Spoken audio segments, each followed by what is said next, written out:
SMO MCML ये फैसला जो है इसको पढ़कर सुना रहे हैं और कह रहे हैं कि भले ही अनूप बर्नवाल फैसला मौजूद ना होता और हमें एक नई चुनौती लेकर आना पड़ता, तब भी यही तर्क लागू होते। यानी कि अगर सुप्रीम कोर्ट ने अनूप बर्नवाल मामला नहीं उसमें आदेश नहीं दिया होता, तब भी इन्हीं तर्कों के साथ हमको आना पड़ता, चूंकि ये जो नया कानून लेकर आए।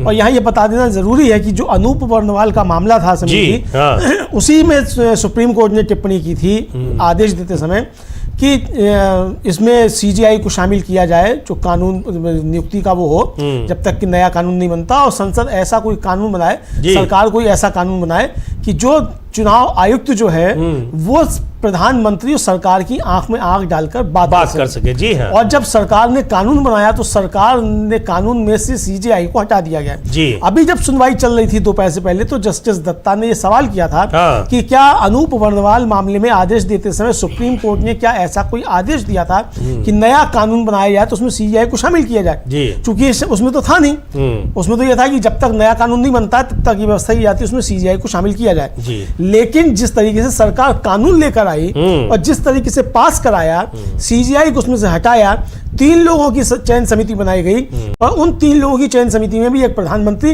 और एक मंत्रिमंडल का सदस्य और एक नेता प्रतिपक्ष। तो ऐसे में जो है इसकी निष्पक्षता को लेकर सवाल उठे और इसके साथ साथ जो इम्यूनिटी दे दी गई मुख्य चुनाव आयुक्त और चुनाव आयुक्तों को, उसको लेकर भी सवाल उठे। इसलिए जो है प्रशांत भूषण कह रहे हैं कि अगर ये मामला नहीं भी आया होता तब भी हम जो है अदालत आते हो तब भी हमारी तरफ यही लागू होते। और अब वो जो है central organisation for railway electrification बनाम ECI SPIC SMO MCML इस मामले में फैसला पढ़कर सुना रहे हैं। बिल्कुल। और ये जो NJAC की बार बार बात हो रही है और इसको वो कह रहे हैं कि NJAC को रद्द कर दिया गया था, यानी जो नेशनल जुडिशरी अपॉइंटमेंट्स कमीशन बनाया गया था कि कैसे उसमें हाई कोर्ट और सुप्रीम कोर्ट के जजों की नियुक्ति होनी है, उस कानून को अमलेंदु जी, चूंकि वो संसद ने का पारित कानून था लेकिन सुप्रीम कोर्ट ने उसको रद्द कर दिया था। तो इसका मतलब ये बताने की कोशिश है कि ये भी इस तरीके का है जिसमें बहुत सारे लूप होल्स हैं। और यहां तो सबसे बड़ा लूप होल तो यही है कि इसमें तो उस संवैधानिक प्रक्रिया का ही नहीं पालन किया गया, संसदीय प्रक्रिया का ही पालन नहीं किया गया जिसके तहत कोई कानून बनता है। इसलिए नहीं पालन किया गया कि पूरा विपक्ष नदारद था, संसद में था नहीं, उसको स्पीकर ने निलंबित कर दिया था, राज्यसभा में राज्यसभा के सभापति ने निलंबित कर दिया था और बिना विपक्ष की मौजूदगी के ये विधेयक पारित हो गया और कानून बन गया जिसके तहत अब चुनाव आयुक्त और मुख्य चुनाव आयुक्त की नियुक्ति होनी है। तो ये तो प्रक्रिया में को भी नहीं इसमें पालन किया गया। यही इसलिए दलील दी जा रही है कि NJAC को रद्द कर दिया गया तो इस कानून को भी रद्द कर दिया जाना चाहिए, किया जा सकता है। और प्रशांत भूषण ने पहले भी, हम लोग जब लंच से पहले जो वहां पर बहस चल रही थी उस समय भी उन्होंने ये कहा बहुत सारे लूप होल्स बीच में आते रहे हैं संविधान में, जिसको ठीक करने का काम किया है सुप्रीम कोर्ट ने। बहुत ही महत्वपूर्ण बात है ये, और ये सुप्रीम कोर्ट के सामने भी एक बड़ी चुनौती है कि इस तरह से अगर संसद कानून पारित कर रहा है और वहां पर प्रक्रिया का भी पालन नहीं किया जा रहा है तो फिर उस कानून को कैसे बनाए रखा जाए।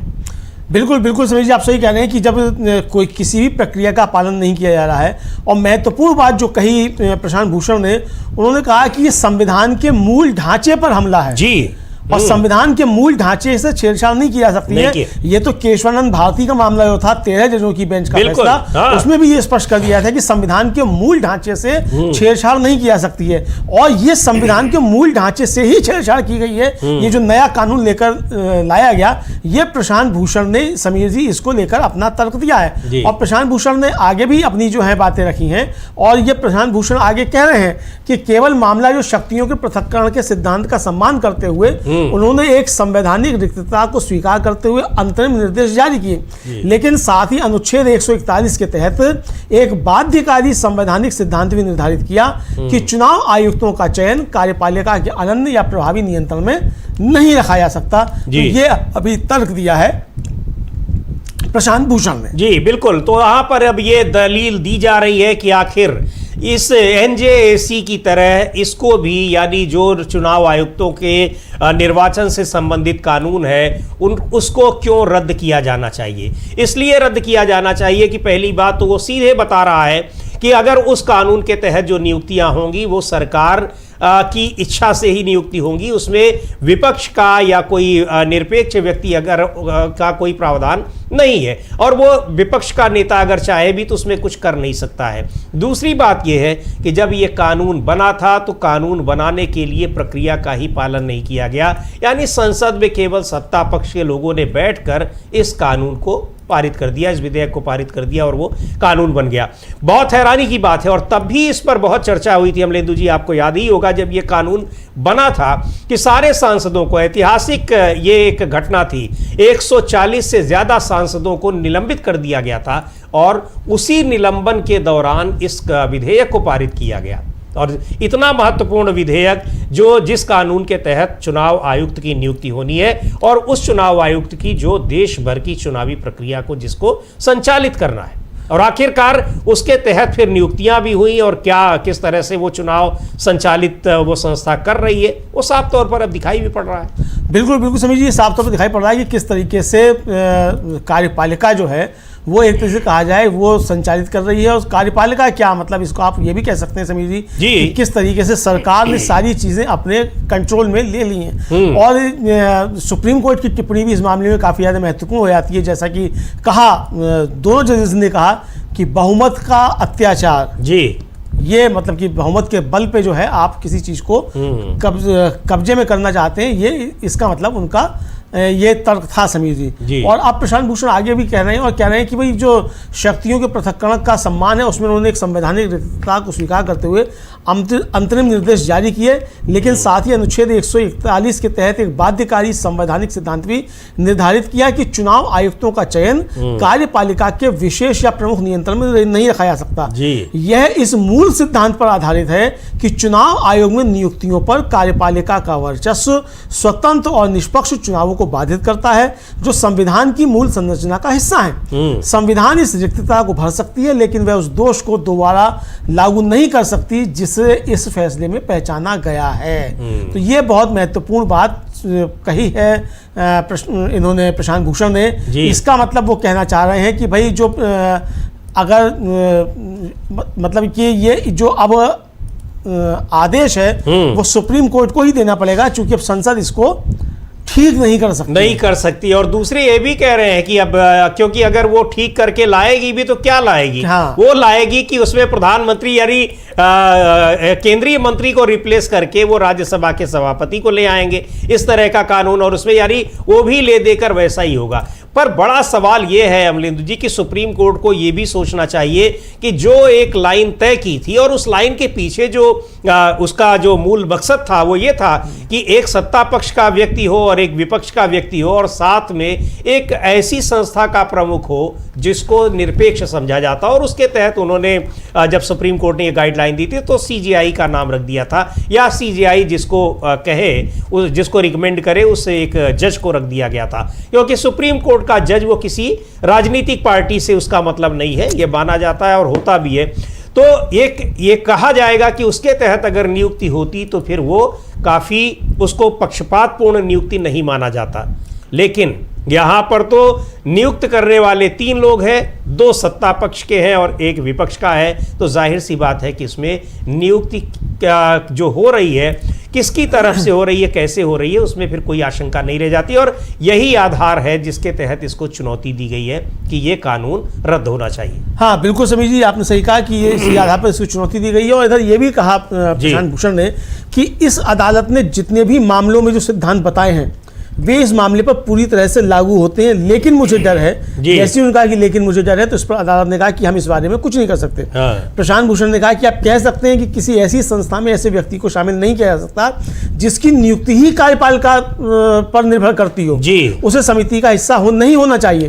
उदाहरण के लिए स्पीकर, उपराष्ट्रपति वगैरह, इनकी नियुक्ति पूरी तरह से कार्यपालिका के हाथों में होती है। इसलिए इस स्थिति से बचने के लिए आपको बिल्कुल अनूप बरनवाल मामले से भी एक कदम आगे और बढ़ना होगा। और प्रशांत भूषण ने कहा कि आपके लॉर्डशिप ने एक सिद्धांत निर्धारित किया है कि जब किसी कानून को अमान्य घोषित किया जाता है तो उस कानून के तहत किए गए सभी कार्य भी समाप्त हो जाएंगे, जब तक कि विशेष रूप से कहा गया हो कि यह प्रोस्पेक्टिव ओवर रूलिंग है। इसलिए यदि उस प्रावधान के बिना ये अधिनियम ही समाप्त हो जाता है तो इस अधिनियम की आड़ में की गई सभी नियुक्तियां भी स्वतः ही समाप्त हो जाएंगी। यानी समीर जी अगर सुप्रीम कोर्ट आज ये आदेश दे देता है कि ये कानून गलत बनाया गया था और ये कानून निरस्त किया जाता है तो ज्ञानेश कुमार गुप्ता मुख्य चुनाव आयुक्त नहीं रह जाएंगे।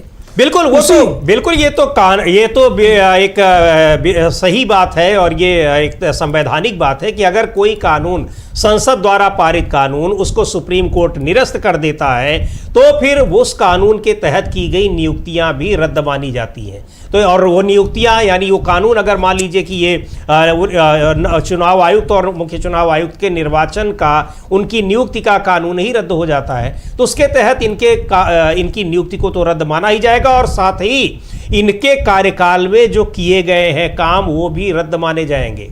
ये बहुत एक महत्वपूर्ण डिसीजन होगा सुप्रीम कोर्ट का अगर इस तरह का कोई फैसला लेते हैं। अमलेंद्र जी, जितने चुनाव इन्होंने कराए हैं उनका क्या होगा?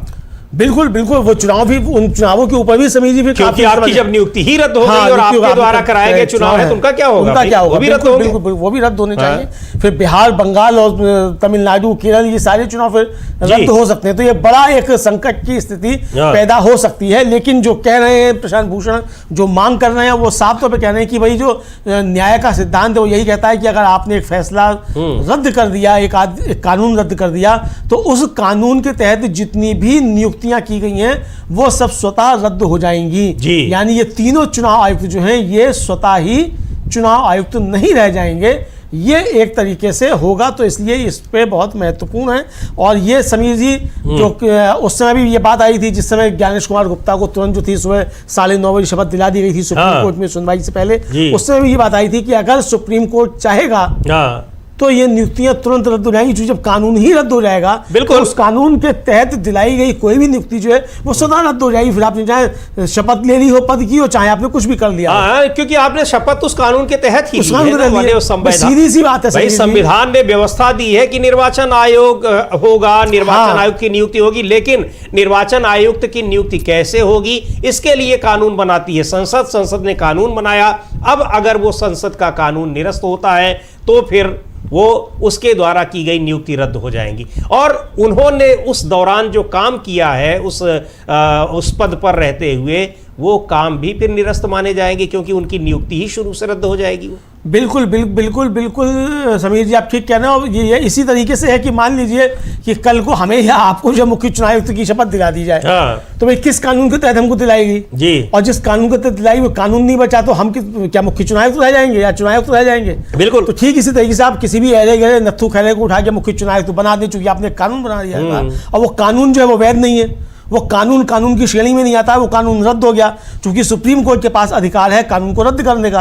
वो कानून जब रद्द हो जाएगा तो फिर उसके तहत नियुक्तियां भी रद्द हो जाएंगी, स्वतः रद्द हो जाएंगी। ये नियम है। अब इसके बाद समीर जी प्रशांत भूषण जो है उन्होंने अपनी दलीलें पूरी की हैं जी। तो अब प्रशांत भूषण ने अपनी दलीलें पूरी की है। अब इसके अलावा अभी और अब कौन दलीलें अपनी दे रहे हैं ये भी बताएं अमलेंद्र जी। और उसके पहले जिस तरह की जो दलीलें दी गई और सबसे महत्वपूर्ण बात उसका हम बार बार उल्लेख इसलिए कर रहे हैं कि वो बहुत ही महत्वपूर्ण है और वो सरकार के मनमानेपन को दिखा रही है। और ये भी बता दें कि ये कानून इस सरकार में नहीं बना था, यानी 240 वाली सरकार में नहीं बना था, ये पिछली सरकार में बना था और उस समय वहां पर बहुमत था और इसीलिए बहुमत के आतंक की बात की जा रही है सुप्रीम कोर्ट में। बिल्कुल, सुप्रीम कोर्ट जो है इसलिए बहुमत के आतंक की बात कह रहा है। और अब समीर जी प्रशांत भूषण अपनी बात खत्म कर चुके हैं जी। पीयूसीएल की तरफ से सीनियर एडवोकेट संजय पारीक जो हैं वो अपनी बात रख रहे हैं और उन्होंने बात अपनी रखते हुए कहा है कि स्वतंत्र और निष्पक्ष चुनाव तभी संभव है जब एक स्वतंत्र चुनाव आयोग हो। इसी मामले पर लोकतंत्र का भविष्य निर्भर करता है। अभी वो अपनी दलील रख रहे हैं तो जो आगे वो कहते हैं वो भी हम शीघ्र ही जी बिल्कुल, क्योंकि लोकतंत्र के लिए लोकतंत्र को बनाए रखने की जिम्मेदारी चुनाव आयोग पर है क्योंकि उसी को चुनाव कराना है। चुनाव का मतलब ये है कि जो हम कहते हैं कि यहाँ पर हम ये भारत के संविधान का सोर्स क्या है तो उसका सोर्स है हम भारत के लोग। हम भारत के लोग अपनी सरकार बनाते हैं, इसके लिए ये जिम्मेदारी दी गई है किसको? चुनाव आयोग को। और जब चुनाव आयोग ही संदिग्ध हो जाएगा यानी भारत के लोग चाह किसी और को रहे हैं सरकार में लाना, लेकिन चुनाव आयोग सरकार में किसी और को ला रहा है, तो फिर लोकतंत्र कहाँ रह जाएगा, लोकतंत्र खत्म समझिए। और यही स्थितियां इस समय बनती दिखाई पड़ रही हैं, जिसको लेकर विपक्ष इतना विरोध उसका कर रहा है, चुनाव आयोग के खिलाफ दिखाई पड़ रहा है। इसलिए खिलाफ दिखाई पड़ रहा है, इस तरह से हम लोगों ने इसके पहले कभी नहीं, तमाम राजनीतिक दलों की सरकारें रहीं, गठबंधन की सरकारें रहीं, कई पार्टियों की मिलीजुली सरकारें रहीं, लेकिन अमलेंदु जी मुझे लगता नहीं कि कभी चुनाव आयोग जैसी संवैधानिक संस्था पर इतने बड़े सवाल इस तरह से उठे हो। बिल्कुल बिल्कुल बिल्कुल समझिए, चुनाव आयोग जैसी संवैधानिक संस्था के ऊपर इस तरीके के सवाल कभी नहीं उठे जी। और ये 2014 के बाद ही उठना शुरू हुए हैं समझिए। और खास तौर से राजीव कुमार और ज्ञानेश कुमार जो दो मुख्य चुनाव आयुक्त रहे, इनके कार्यकाल में तो बहुत ज्यादा हुए। और ज्ञानेश कुमार ने तो अति कर दी, एक तरीके से कहा जाए, मतलब सारी सीमाएं जो है वो ज्ञानेश कुमार ने तोड़ दी। और ये बिल्कुल एक झीना सा पर्दा भी जो बचा होता था लज्जा का, वो भी उतार फेंका और पूरी निर्लज्जता के साथ ज्ञानेश कुमार जो हैं वो नरेंद्र मोदी, अमित शाह, भारतीय जनता पार्टी के एक तरह से कहा जाए कारिंदे के तौर पर काम करते हुए दिखाई पड़ते हैं। विपक्ष साफ तौर पर यही आरोप लगा रहा है और जनता की भी समझ में यही आ रहा है कि ये वास्तव में ये नया जो चुनाव आयोग है ये भारतीय जनता पार्टी का अनुषंगिक संगठन बन गया है। बिल्कुल, और इसी यही बात कह रहे हैं संजय पारीक कि भाई एक जो लोकतंत्र की नींव है वो इसी पर डिपेंड करती है। और चुनाव आयोग की भूमिका पर, चुनाव आयोग की भूमिका ही जब संदिग्ध हो जाएगी तो फिर लोकतंत्र कहाँ रह जाएगा, कैसे बच पाएगा, ये बड़ा सवाल है। और ये सवाल इसीलिए उठ रहा है कि इस कानून के तहत जो नियुक्तियां की गई हैं, उन नियुक्तियों के बाद उस नियुक्ति के जरिए जो बने हुए हैं मुख्य चुनाव आयुक्त, वो किस तरह से उनकी जो कार्यशैली है वो क्या बता रही है। वो जब प्रेस कॉन्फ्रेंस करते हैं तो इस तरीके से बात करते हैं जैसे विपक्षी दलों के नेता नहीं बल्कि उनके दुश्मन हो। और ये आपको याद होगा अभी कुछ ही दिन पहले की बात है अमलेंदु जी, जब अभिषेक बनर्जी और तृणमूल कांग्रेस के तमाम नेता सांसद वहां पर गए थे जब उनसे मिलने के लिए, तो उन्होंने क्या कहा था कि बिल्कुल डांटने वाली शैली में वो हम लोगों से व्यवहार कर रहे थे, जैसे वो कोई बॉस हो और हम उनके नौकर हो, इस टाइप में। बिल्कुल इस टाइप में अभिषेक बनर्जी तो कहा था कि उन्होंने उंगली से इशारा किया, चले जाओ बाहर, चले जाओ यहाँ से, चले जाओ यहाँ से, गेट आउट जी। तो इतना अभद्र और अशिष्ट जो है मुख्य चुनाव आयुक्त अब तक नहीं हुआ है समझिए जी, जितना कि ज्ञानेश कुमार है जी। ये भी बातें सामने आ रही तो, और वो इसीलिए है ना चूंकि उसकी नियुक्ति की प्रक्रिया ही इस तरह की है कि सरकार ने उनको बनाया है, यानी वो सरकार के कृपा पात्र अपने को समझ रहे हैं भी, और सरकार के लिए ही वो काम करेंगे। शायद बनाए भी इसीलिए गए हैं क्योंकि उनकी नियुक्ति जब हो रही थी तभी ये कहा गया था कि ये गृह मंत्री अमित शाह के मंत्रालय में लंबे समय तक काम किया है, इन्होंने बहुत उनके खास हैं और उनको लाया ही इसलिए जा रहा है ताकि वो आगे चलकर गृह मंत्री अमित शाह को प्रधानमंत्री बनाने का रास्ता जो है वो सुनिश्चित कर पाए। ये आरोप लगाए थे, बहुत सारी ये बातें सोशल मीडिया में हुई थी, इन पर आर्टिकल्स भी लिखे गए थे, तमाम चर्चाएं हुई थी। अब जिस तरह से राज्यों के चुनाव हो रहे हैं, SIR हुआ है, उन सबको देखते हुए ऐसा लग रहा है कि वो सारे आरोप बिल्कुल सही होते दिखाई पड़ रहे हैं। आरोप क्या, वो आशंकाएं जो थी वो सच साबित होती हुई दिखाई पड़ रही हैं। बिल्कुल बिल्कुल समझिए, आप ठीक कह रहे हैं कि सारे जो आरोप हैं और जो सारी आशंकाएं हैं वो एकदम सच साबित होती हुई दिखाई पड़ रही हैं। और इन्हीं आशंकाओं के तहत जो है सुप्रीम कोर्ट गए हैं तमाम लोग, और आशंका के साथ साथ जो कानून में खामियां हैं और किस तरीके से लोकतंत्र का बंटाधार करने के लिए ये कानून लाया गया, ये बातें वहाँ रखी जा रही हैं। और पारीक साहब जो कहें वो कह रहे हैं कि भाई ये जो है जो कानून लाया गया है, एक जो ये बिल्कुल संविधान पे हमला है, ये उनका कहना है। और स्वतंत्र चुनाव आयोग होना बहुत ज़्यादा जरूरी है।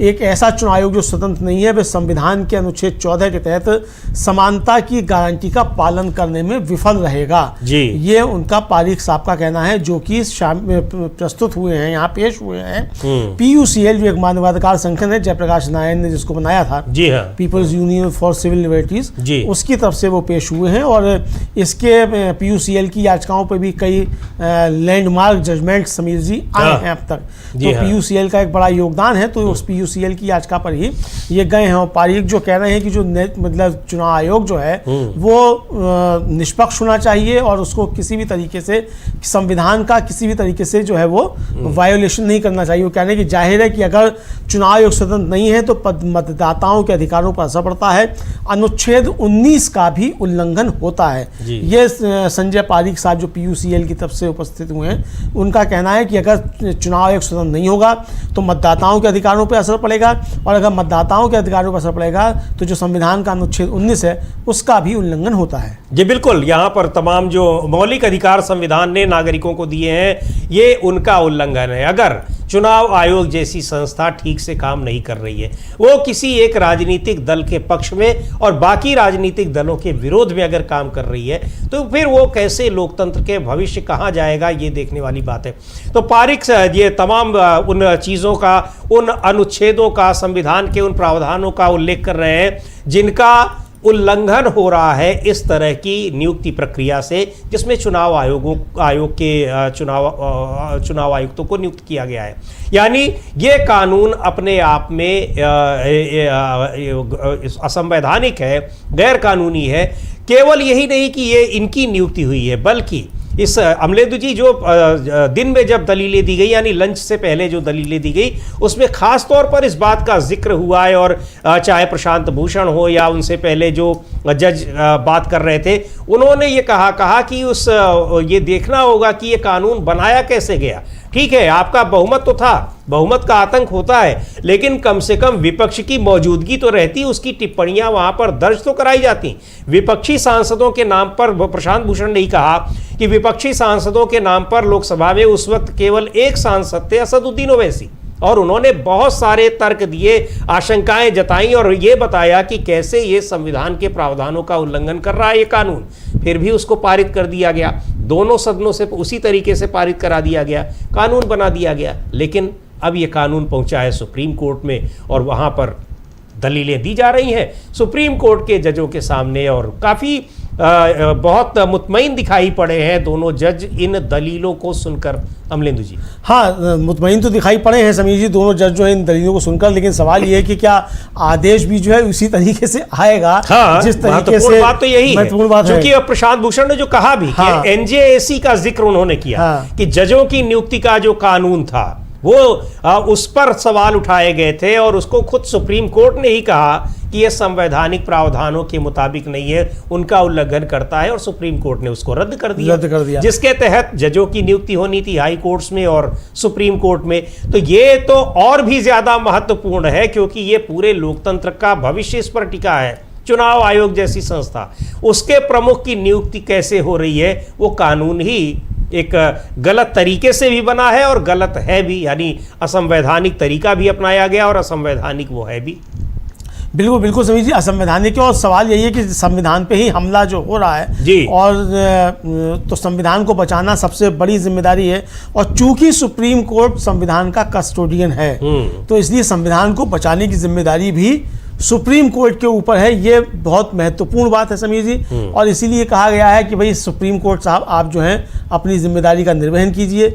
एक जो असंवैधानिक कानून बना दिया गया है उस कानून को निरस्त कीजिए, और जब वो कानून निरस्त होगा तो फिर सब ज्ञानेश कुमार ने शपथ ले ली या विवेक संधू ने, ये विवेक जोशी, कोई फर्क नहीं पड़ता, सब जाएंगे, सब चले जाएंगे। तो इसलिए कानून ही निरस्त होना चाहिए। तो सिर्फ ज्ञानेश कुमार नहीं जाएंगे, उनके साथ साथ दो और जो चुनाव आयुक्त हैं वो भी जाएंगे, क्योंकि उनको बनाने वाला जब कानून ही नहीं रहेगा तो फिर उनके रहने का कोई मतलब नहीं है, यानी उस पद पर वो फिर स्वतः जो है उनकी नियुक्ति रद्द हो जाएगी अगर ये कानून रद्द हो जाता है। और अब यही बहुत ही महत्वपूर्ण है कि आखिर इन दलीलों से सुप्रीम कोर्ट की जो बेंच है वो कितना उससे सहमत हो रही है, सुप्रीम कोर्ट को कितना लग रहा है कि हाँ वास्तव में संवैधानिक प्रावधानों का, परंपराओं का इसमें उल्लंघन हुआ है और प्रक्रिया का भी उल्लंघन हुआ है। बिल्कुल बिल्कुल, और समझिए जैसे सुप्रीम कोर्ट ने टिप्पणी की, खुद दोनों जजेस ने टिप्पणी की कि भाई ये बहुमत का अत्याचार या ऑटोक्रेसी कह लीजिए कि उसकी तब है, और कोई भी सरकार आती है उस तरीके से करती है। तो ये तो कहा भी प्रशांत भूषण ने कि भाई अगर आप इस कानून को रद्द भी कर देंगे तो फिर वो इस तरीके का कानून लेके, हालांकि अब वो उस तरीके का कानून पास कराना किस तरीके से होगा वो देखा जाएगा। वो भी अब नहीं है कि आप बाहर कर दी, अब तो आप ही के पास केवल 640 है, अरे सब माफ कीजिए 240 है। जी हाँ, तो ये अब देखना होगा। तो और खास तौर से जब इस तरीके का कानून आएगा तो शायद जो साथ में लोग खड़े हुए हैं उनको भी कुछ शर्म लिहाज कुछ आए, वरना तो सब मतलब बेशर्म हो ही चुके हैं समीर जी, निर्लज हैं ही, वरना ये कानून इस तरीके से कैसे पास होता है और कैसे जो है तमाम लोग इस समय जुड़े रहते। तो ये समझा जा सकता है कि इस समय बहस जो सुप्रीम कोर्ट में चल रही है ये बहुत महत्वपूर्ण बहस है समीर जी, और एक तरह से कहा जाए कि लोकतंत्र भारत में कैसा होगा और आगे भारत में लोकतंत्र रहेगा कि नहीं रहेगा, संवैधानिक संस्थाएं जो है क्या वो सरकार की पिछलग्गू बनकर या सरकार की गुलाम होकर काम करेंगी, इसको निर्धारित करने वाला ये फैसला होगा। तो अब देखना ये कि सुप्रीम कोर्ट का फैसला क्या आता है कि क्या तमाम संवैधानिक संस्थाओं को सरकार का पिछलग्गू बन जाना चाहिए या फिर संवैधानिक संस्थाओं को एक स्वतंत्र संस्था के तौर पे, संवैधानिक संस्था के तौर पर संविधान की शपथ से खाकर जो काम लोग बने हैं बिल्कुल उसके अनुसार काम करना चाहिए, ये देखना होगा। फिलहाल बहस अच्छी हो रही है लेकिन अच्छी बहस के बावजूद जो फैसला आएगा वो काफी कुछ निर्भर करेगा कि सुप्रीम कोर्ट ने तय क्या किया है। बिल्कुल। और इस समय संजय पारीक जो पीयूसीएल की ओर से पेश हो रहे हैं वकील, वो अपनी दलीलें रख रहे हैं। इससे पहले प्रशांत भूषण अपनी दलीलें रख रहे थे और संजय पारीक का साफ तौर पर कहना है कि स्वतंत्र और निष्पक्ष चुनाव तभी संभव है जब एक स्वतंत्र चुनाव आयोग होगा। स्वतंत्र चुनाव आयोग से ही देश काल के लोकतंत्र का भविष्य उस पर निर्भर होता है। तो उस जगह अगर आप सरकार जिसको चाह रही है, सरकार की पसंद के किसी व्यक्ति को आप बैठा देंगे तो फिर चुनाव कैसे होगा। और सबसे बड़ी बात यह कि उसकी नियुक्ति के लिए आप जो कानून भी बना रहे हैं वो भी आप ऐसा बना रहे हैं कि उसमें आप विपक्ष को संसद के भीतर रहने भी नहीं दे रहे हैं, उसको निलंबित कर दे रहे हैं पूरे विपक्ष को, विपक्षी सांसदों को, और तब आप ये कानून पारित कर रहे हैं। तो बहुत ही महत्वपूर्ण है। जैसा आपने कहा कि अब दलीलें तो बहुत ही अच्छी दी जा रही हैं, बहुत ही एक बेहतर तरीके से संविधान के उन प्रावधानों का जिक्र किया जा रहा है जिनका उल्लंघन किया गया है, लेकिन बड़ा सवाल यह है कि सुप्रीम कोर्ट उसको कितना स्वीकार करता है, कितना मानता है, समझता है। क्या एनजेएसी की तरह इस कानून को भी सुप्रीम कोर्ट रद्द कर देगा? अब यही सबसे बड़ा सवाल है। बिल्कुल समीर जी, बड़ा सवाल है। और जस्टिस दीपांकर दत्ता ने, क्योंकि एनजेएसी में इस तरह से प्रक्रिया का उल्लंघन नहीं किया गया था, उसमें बाकायदा कानून दोनों सदनों से पारित हुआ था, लंबी चौड़ी बहस की गई थी, दलीलें दी गई थी दोनों तरफ से, तब ये कानून बना था। लेकिन सुप्रीम कोर्ट ने उसको इनवैलिड कर दिया, खारिज कर दिया। उस समय बड़ी आलोचना भी हुई थी और इसको एक तरीके से जो जुडिशियल एक्टिविज्म की श्रेणी में भी रखा गया कि सुप्रीम कोर्ट ज़रूरत से ज़्यादा उसमें संसद की कार्यवाही में हस्तक्षेप कर रही है। लेकिन सुप्रीम कोर्ट को लगा कि ये कानून ठीक नहीं है, संविधान के प्रतिकूल है, संविधान के प्रावधानों का उल्लंघन करता है, तो उसने रद्द कर दिया। एक बात ये भी बता दें कि ऐसी स्थिति में अगर संसद को लगता कि नहीं ये कानून बनना चाहिए तो वो उस कानून को फिर से पारित करती, लेकिन वो कानून फिर से नहीं लाया गया। इसका मतलब कि सुप्रीम कोर्ट ने जो किया था उस पर संसद की भी मोहर एक तरीके से लग गई।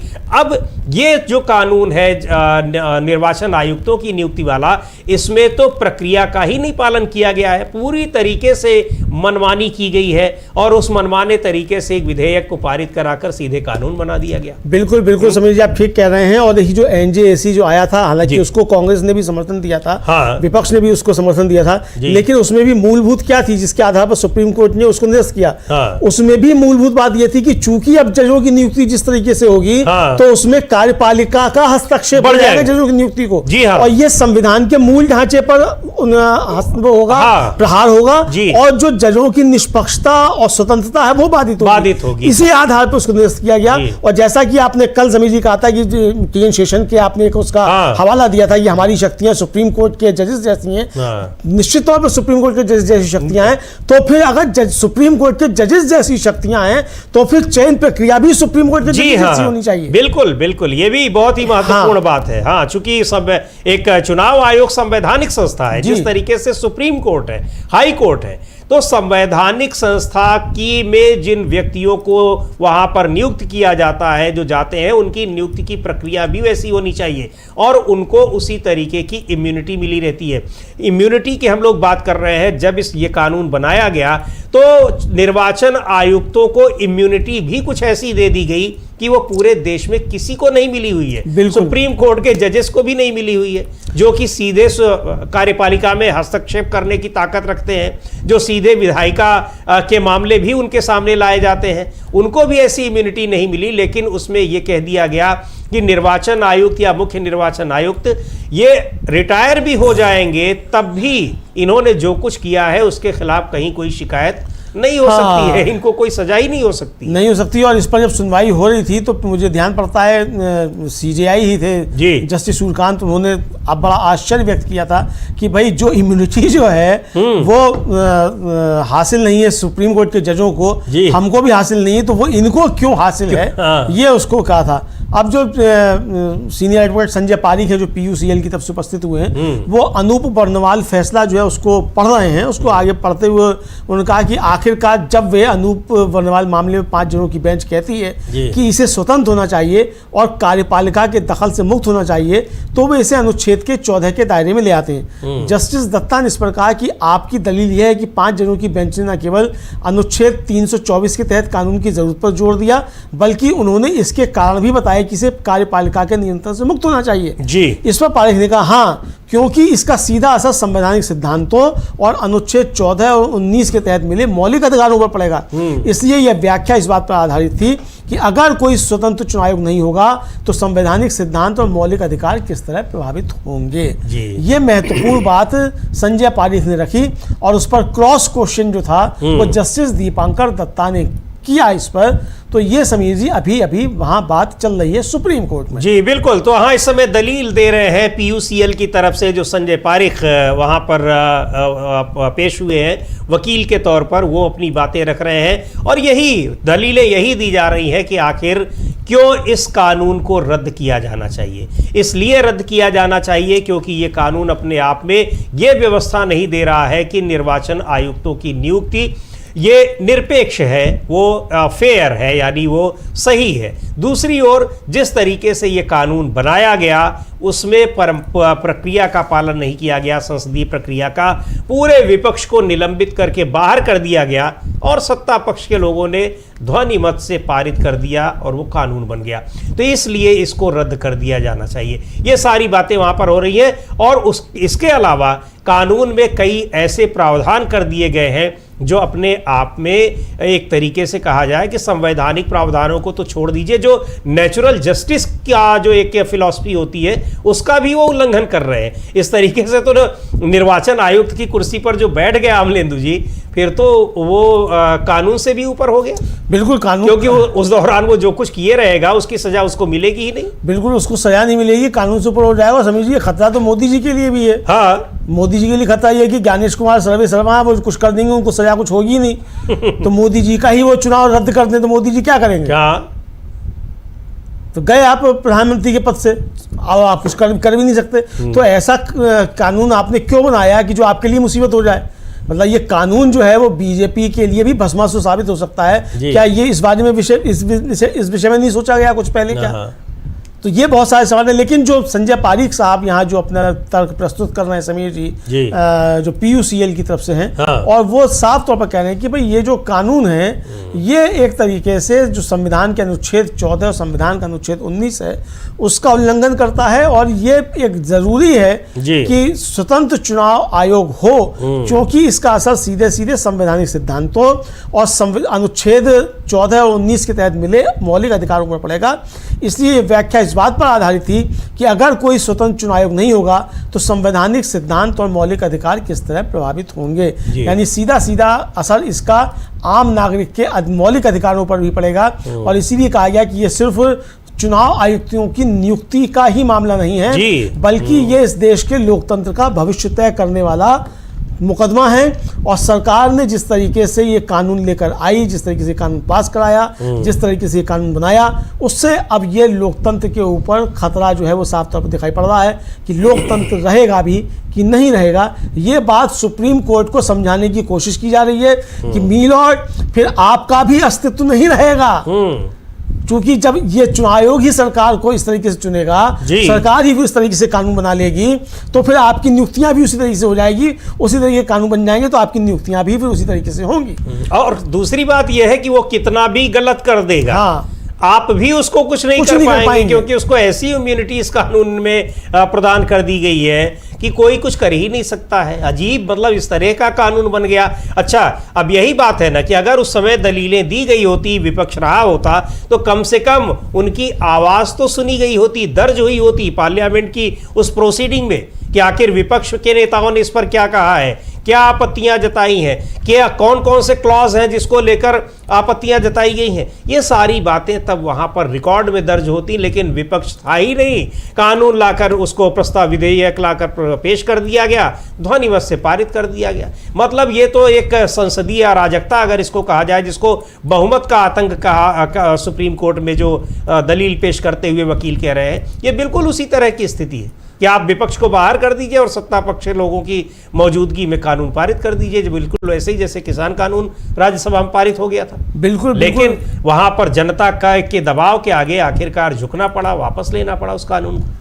बिल्कुल बिल्कुल समीर जी, आप ठीक कह रहे हैं, जनता के दबाव में लेना पड़ा, लेकिन यहाँ तो जनता का दबाव भी काम में नहीं आ रहा है, क्योंकि अब जनता ही उन्होंने कानून ही ऐसा बना लिया कि जनता की जरूरत ही नहीं है। जनता भी वो अपने हिसाब से चुन लेंगे, जनता का डर ही नहीं रहेगा ना इस स्थिति में सरकार को। और अगर जनता का डर सरकार को नहीं रहेगा तो सरकार निरंकुश हो जाएगी, तानाशाही आ जाएगी, फिर जनता के द्वारा चुनी हुई तानाशाही होगी, जिसको कि सुप्रीम कोर्ट भी कह रहा है ऑटोक्रेसी एक तरीके से समीर जी। तो ये है, लेकिन आगे जो संजय पारीक साहब जो बात कह रहे हैं, वो कह रहे हैं कि अनुच्छेद 19-21 के अधिकारों को केवल अनुच्छेद 19(2) के तहत ही सीमित किया जा सकता है। इसलिए अगर आप ऐसा करना चाहते हैं तो आपको संविधान का कोई ऐसा प्रावधान बताना होगा जिससे यह साबित हो सके कि चुनाव आयोग की कार्यपालिका के प्रभाव से स्वतंत्रता संविधान का हिस्सा नहीं है। अगर आप ऐसा कर पाते हैं तभी आप अनूप वर्णवाल फैसले के आधार को खत्म कर पाएंगे, अन्यथा नहीं।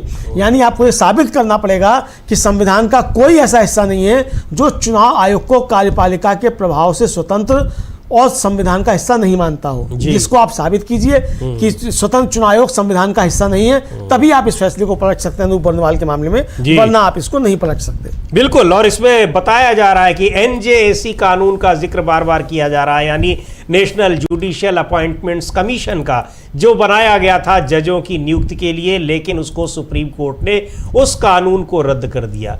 अब यही बात कही जा रही है कि इस कानून को भी आप रद्द कर दीजिए, क्योंकि ये कानून तो उससे भी ज्यादा एक तरीके से कहा जाए कि असंवैधानिक है। यहां तो इस कानून को बनाने में ही संवैधानिक प्रक्रिया का पालन नहीं किया गया है।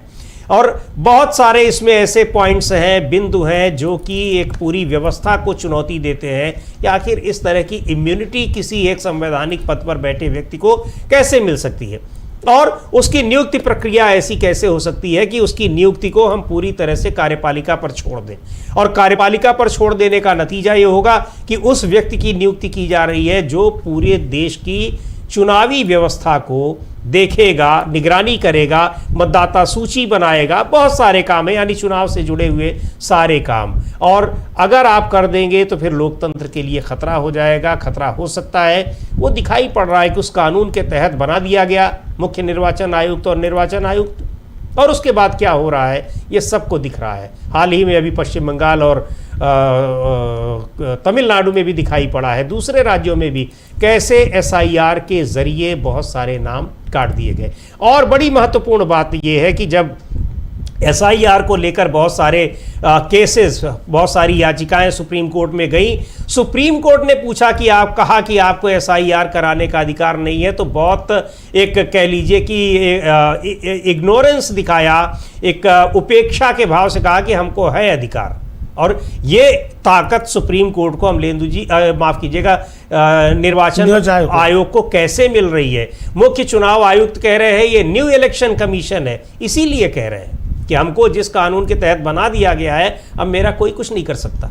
बिल्कुल बिल्कुल बिल्कुल समझिए। और इसीलिए जो है वो बेहूदगी जो कर रहे हैं ज्ञानेश कुमार सब लोग, सब राजनीतिक दलों के साथ, वो इसीलिए बेहूदगी कर पा रहे हैं कि भाई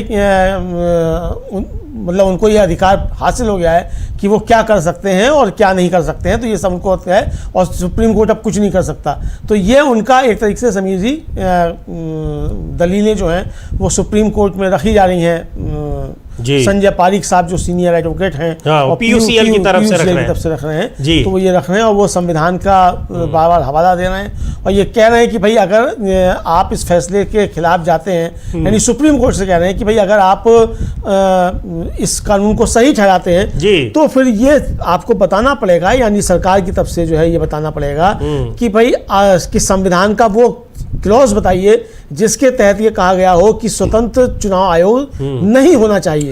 ये बताइए कि संविधान के किस क्लॉज में कहा गया है कि स्वतंत्र चुनाव आयोग नहीं होना चाहिए, तभी ये कानून वैध ठहरता है, वरना ये कानून अवैध है और इस कानून को अवैध ठहराया जाए। जी बिल्कुल, क्योंकि ये कानून अगर रहेगा, इसके तहत निर्वाचन आयुक्तों की नियुक्ति होगी तो उसको स्वतंत्र नहीं कहा जा सकता है। वो सीधे सीधे कार्यपालिका अपनी पसंद का बना रही है, कार्यपालिका अपनी पसंद का बना रही है तो आप उसको स्वतंत्र कैसे कह सकते हैं? वो विपक्षी दलों के लिए कैसे स्वीकार्य होगी, ये बहुत बड़ा सवाल है। और कोई भी इस निर्वाचन आयोग के शीर्ष पर बैठे व्यक्ति ऐसे बिल्कुल नहीं होने चाहिए जो किसी एक राजनीतिक दल के खास हों, उनके करीबी हों और विपक्षी पार्टियों को उनके नाम पर, उनकी मौजूदगी पर ऐतराज हो। बहुत बड़ा सवाल है ये। अब देखना है बहुत कि किस तरीके से सुप्रीम कोर्ट इन दलीलों को कैसे लेता है। अमलेंदु जी। हाँ बिल्कुल समीर जी, ये देखना पड़ेगा कि सुप्रीम कोर्ट इन दलीलों को कैसे ले रहा है। हालांकि अभी तक जो टिप्पणियां आ रही है समीर जी, वो इन दलीलों से सहमत होने वाली ही आ रही हैं, लेकिन अब जब इसके क्रॉस क्वेश्चंस होंगे और दूसरा पक्ष आएगा, यानी चुनाव आयोग की तब सरकार आएगी, तब देखना होगा कि उसकी दलीलें कैसी आती हैं और सुप्रीम कोर्ट उन दलीलों से कितना सहमत होता है। क्योंकि दलीलें तो दोनों तरफ से आनी है, अभी तो ये चल रहा है। अच्छा, लेकिन जिस तरीके से सरकार ने सुनवाई टलवाने की कोशिश की कल जी, तो ये भी एक महत्वपूर्ण बात है और इसका उल्लेख भी किया जस्टिस दीपांकर दत्ता ने कि सरकार ने कल इसको टलवाना चाहा, तो हमने कहा कि नहीं, ये बहुत महत्वपूर्ण मामला है, नहीं टलवाना चाहिए। हालांकि अगर इतना महत्वपूर्ण मामला सुप्रीम कोर्ट को लगता है तो ये लगभग 2 साल तक क्यों चलता रहा, क्योंकि याचिका तो तुरंत पहुंच गई थी सुप्रीम कोर्ट में। अब कहा भी उन्होंने पूरा जिक्र किया कि यहाँ पर जैसे ही ये कानून बनाया गया उसको चुनौती दी गई, चूंकि संसद में किसी को बोलने नहीं दिया गया। कानून जब बना दिया गया मनमाने तरीके से तो भाई एक ही रास्ता बचता था, सुप्रीम कोर्ट। वहां दिया गया, उसी बीच 2 दिन के भीतर उन्होंने नियुक्ति कर दी ज्ञानेश कुमार गुप्ता की। बिल्कुल। और मुझे ध्यान पड़ रहा है समीर जी, यही मुकदमा गया था, शायद जस्टिस सूर्यकांत की उसमें बेंच थी जी, और उन्होंने कहा था कि इसको होली के बाद सुनेंगे। और वो होली अब आ रही है। बिल्कुल सही बात है। 2 साल से ज्यादा हो गया, 23 में पास हुआ ना ये। अगर उसी समय कोई इस पर फैसला आ गया होता, सुनवाई आ गई होती तो कम से कम ये स्थितियां ना होती। और जो हम लोग कह रहे हैं कि क्या अगर ये रद्द हो गया तो उनकी नियुक्ति भी रद्द होगी और जितने उन्होंने चुनाव कराए हैं वो सारे फैसले भी रद्द होंगे, सारे SIR भी रद्द होंगे, तो ये सारी चीजें फिर ये नौबत ना आती। लेकिन अभी भी यह है कि अगर ये रद्द हो जाती है नियुक्तियां तो निश्चित तौर पर ये जितने काम उनके समय में कार्यकाल में हुए हैं वो अपने आप रद्द समझे जाएंगे, रद्द हो जाएंगे। बिल्कुल बिल्कुल समझिए, ये कहा गया और प्रशांत भूषण ने ये तर्क रखा कि भाई जो सिद्धांत है, न्याय का सिद्धांत है, वो ये है कि अगर आप किसी कानून को निरस्त कर देता है सुप्रीम कोर्ट तो उस कानून के तहत नियुक्तियां स्वतः ही रद्द हो जाएंगी। तो इसीलिए जब पूछा गया था उनसे, सीनियर एडवोकेट विजय हंसारिया से जस्टिस दत्ता ने पूछा तो उन्होंने भी यही स्पष्ट किया कि हम ज्ञानेश कुमार को हटाने के लिए नहीं आए हैं, हम तो कानून हटाने के लिए आए हैं। तो आप ज्ञानेश कुमार हो या कोई से भी कुमार हो, उसको उस डायरेक्शन में बोलना ही नहीं जाएगा। ज्ञानेश कुमार या सुखविंदर सिद्धू या उनका विवेक जोशी, उनका तो कोई मतलब ही नहीं है। ये तो उसका वो कानून ही चैलेंज किया गया है जिसके तहत इनको नियुक्त किया गया है, इनको बनाया गया है। बिल्कुल। तो मूल बात तो यही है। मूल बात यही है। तो ये मूल बात यह है कि ये कानून जो है ये रद्द हो, तो इस कानून को जो है हम रद्द कराने के लिए आए हैं। हम केवल उनकी जो है वो रद्द कराने नहीं आए हैं कि साहब इनकी नियुक्ति रद्द हो जाए, ज्ञानेश कुमार की या सुखबीर संधू की या विवेक जोशी की, तो ये हम जो है वो कहने के लिए नहीं आए हैं। तो ये समझा जा सकता है समीर जी कि ये सुनवाई तो चल रही है, महत्वपूर्ण सुनवाई हो रही है, गौर से सुना जा रहा है, पुराने फैसले पढ़कर सुनाए जा रहे हैं, सुप्रीम कोर्ट की फैसलों की नज़ीर दी जा रही है, संविधान के जो क्लॉज हैं उनका हवाला दिया जा रहा है। तो ये मालूम पड़ रहा है कि बहुत महत्वपूर्ण है ये सुनवाई, और सुप्रीम कोर्ट भी इस बात को स्वीकार कर रहा है कि ये सुनवाई काफ़ी ज़्यादा महत्वपूर्ण है। जैसा कि जस्टिस दीपांकर दत्ता उन्होंने टिप्पणी की कि भाई हमने इस मामले को इसलिए कल नहीं टाला, सरकार चलवाना चाहती थी कि ये बहुत महत्वपूर्ण मसला है, हमने इसको सुनने के लिए कहा और आज हम इसको सुन रहे हैं। हालांकि शुरू शुरू में एक गलती जो थी वो हुई प्रशांत भूषण से, क्योंकि जो हलफनामा दिया जाना था वो हलफनामा सर्टिफाइड नहीं किया गया, और नहीं किया गया इसलिए कि चूंकि जिसकी तरफ से हलफनामा था वो व्यक्ति जीवित नहीं था, ये उन्होंने कहा प्रशांत भूषण ने। और फिर उन्होंने कहा कि भाई ये थोड़ी सी टेक्निकल चूक है, इसको सही किया जा सकता है, ऐसा नहीं है कि इसको सही नहीं किया जा सकता। उसके बाद फिर इस मसले पर बहस भी शुरू हुई, और फिर बहस जो शुरू हुई तो उसमें दलीलें दी गई, तर्क दिए गए, कई जो दलीलें दी गई थी उससे आगे ये दलीलें दी गई। तो ये सब चीज़ें समीर जी सामने आई हैं। बिल्कुल, ये चल रही हैं और दलीलें दी जा रही हैं। अभी उन पक्षों की ओर से दलीलें दी जा रही हैं जिन्होंने इस कानून को चैलेंज किया है, जिन याचिकाओं के जरिए इस कानून को चुनौती दी गई है और मांग की गई है कि इसको रद्द किया जाना चाहिए। इसलिए रद्द किया जाना चाहिए कि ये असंवैधानिक है और ये कानून बनाते समय संसदीय प्रक्रियाओं का जो तरीका होता है उसका पालन नहीं किया गया है। अब देखना यह है कि जो पक्ष इसके विरोध में जो दलीलें आती हैं वो क्या कहती हैं, लेकिन अभी तक जो इनके याचिकाकर्ताओं की जो दलील है उससे सुप्रीम कोर्ट की बेंच बहुत सहमत नजर आ रही है और उसको भी ये महसूस हो रहा है कि हाँ, अगर इस तरीके से कोई कानून बन रहा है जिसमें विपक्ष है ही नहीं, केवल सत्ता पक्ष के लोग बैठे हुए हैं और उन्होंने कोई कानून बना दिया गया, तो वो उस कानून की वैधानिकता कितनी रहेगी, ये अपने आप में बहुत बड़ा सवाल है। और वो उस बात से बहुत सहमत दिखाई पड़े हैं सुप्रीम कोर्ट के दोनों जज। हाँ, दोनों जज सुप्रीम कोर्ट के बहुत सहमत दिखाई दिए हैं, वो सहमत हैं, लेकिन फैसला क्या आएगा वो भी देखा जाएगा। लेकिन जो अभी तक तर्क प्रस्तुत किए गए हैं उससे सहमत नजर आ रहे हैं। और सबसे बड़ी बात समीर जी कि कल जिस तरीके से सुनवाई टालने की बीजेपी मतलब मोदी सरकार ने कोशिश की, उसके खिलाफ जाकर सुप्रीम कोर्ट ने सुनवाई की, और जो याचिकाकर्ता हैं उन्होंने दलील दी है कि ये कानून उन संवैधानिक सिद्धांतों का उल्लंघन करता है जिन्हें सुप्रीम कोर्ट ने अनूप बरनवाल बनाम भारत संघ फैसले में सही ठहराया था। और उस फैसले में प्रधानमंत्री विपक्ष के नेता के अलावा सीजेआई को भी चयन समिति में शामिल करने का प्रावधान था।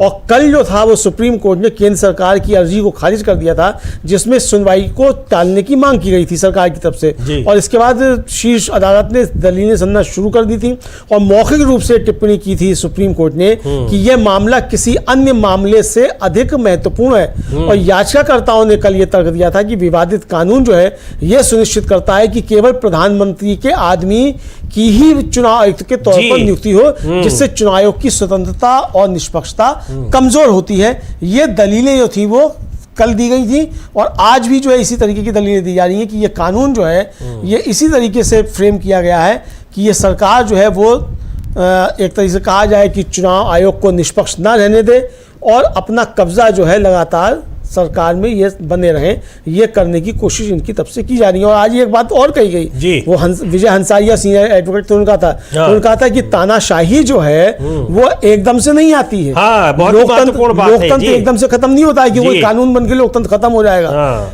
संवैधानिक संस्थाओं को इसी तरीके से धीरे धीरे खोखला किया जाता है और एक एक करके धीरे धीरे संवैधानिक संस्थाएं खोखली की जा रही हैं। और चुनाव आयोग चूंकि महत्वपूर्ण कड़ी है और समझिए खोखला तो सुप्रीम कोर्ट को भी किया जा रहा है। बिल्कुल तमाम जजेस जो है वो जिस तरीके की सुप्रीम कोर्ट में बातें करते हो, मैं तो देख रहा था समीर जी, सुप्रीम कोर्ट के पूर्व जस्टिस मार्कंडेय काटजू वो कोई 1-1.5 साल पहले कपिल सिब्बल जो सीनियर एडवोकेट हैं उनका वो दिल से कपिल जो कार्यक्रम होता है उसमें बैठे हुए थे। जी। और वो उनसे कह रहे थे कि भाई आप तो मैं तो जानता हूँ मोदी के आने से पहले, मतलब वो तो चूंकि मोदी जी आए तब तक रिटायर हो चुके थे, तो कह रहे थे कि मोदी के आने से पहले ये तमाम जजेस जो है ये मोदी भक्त थे, यानी बीजेपी के समर्थक थे बहुत से इनमें से तमाम।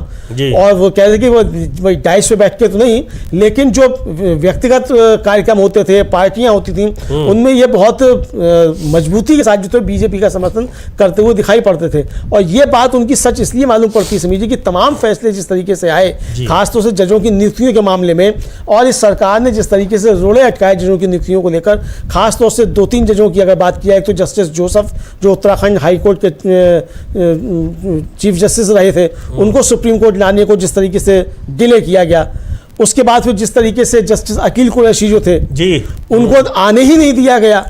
तो ये सारे जो सब मामले हुए तो ये बताते हैं कि किस तरीके से सरकार जो थी वो सुप्रीम कोर्ट को भी खोखला करने पर तुली हुई है।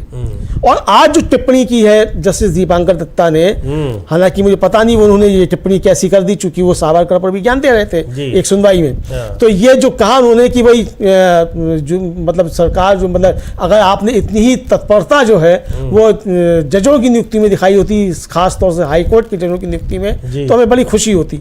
यानी उन्होंने भी इस बात को एक तरह से देखा जाए तो स्वीकार किया कि ये इतना सहज नियुक्ति प्रक्रिया नहीं है कि ज्ञानेश कुमार गुप्ता को आपने मुख्य चुनाव आयुक्त तुरंत नियुक्त किया और अगले ही दिन आपने जो है उनको शपथ दिला दी सुप्रीम कोर्ट में सुनवाई से पहले। हालांकि उन्होंने कहा कि क्या ये सब मालूम था, कि आप हमें बताइए कि सरकार को मालूम था कि सुनवाई 15 मार्च को होने वाली है। तो इस सबके तो कोई वो नहीं हो सकते तर्क कि सरकार को मालूम था कि नहीं मालूम था। भाई मालूम होना चाहिए, जब सरकार उस मामले में एक पक्ष है तो सरकार के वकील को तो मालूम ही था ना सुनवाई है कल। बिल्कुल। तो इसमें पूछना क्या कि सरकार को मालूम था कि नहीं मालूम था। बहरहाल लेकिन एक सवाल है सुप्रीम कोर्ट का, सुप्रीम कोर्ट ने पूछा।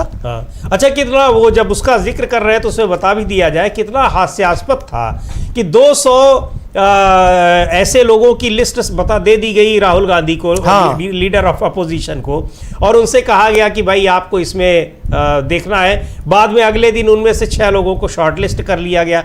अब उन 200 लोगों के नाम को तो पढ़ पाना है और उनके बारे में पता लगा पाना एक दिन में कैसे संभव है। अगले दिन पता लगता है कि उनमें से निकाल कर मुख्य चुनाव आयुक्त को नियुक्त भी कर दिया गया। सुबह सुबह उनको शपथ भी दिला दी गई।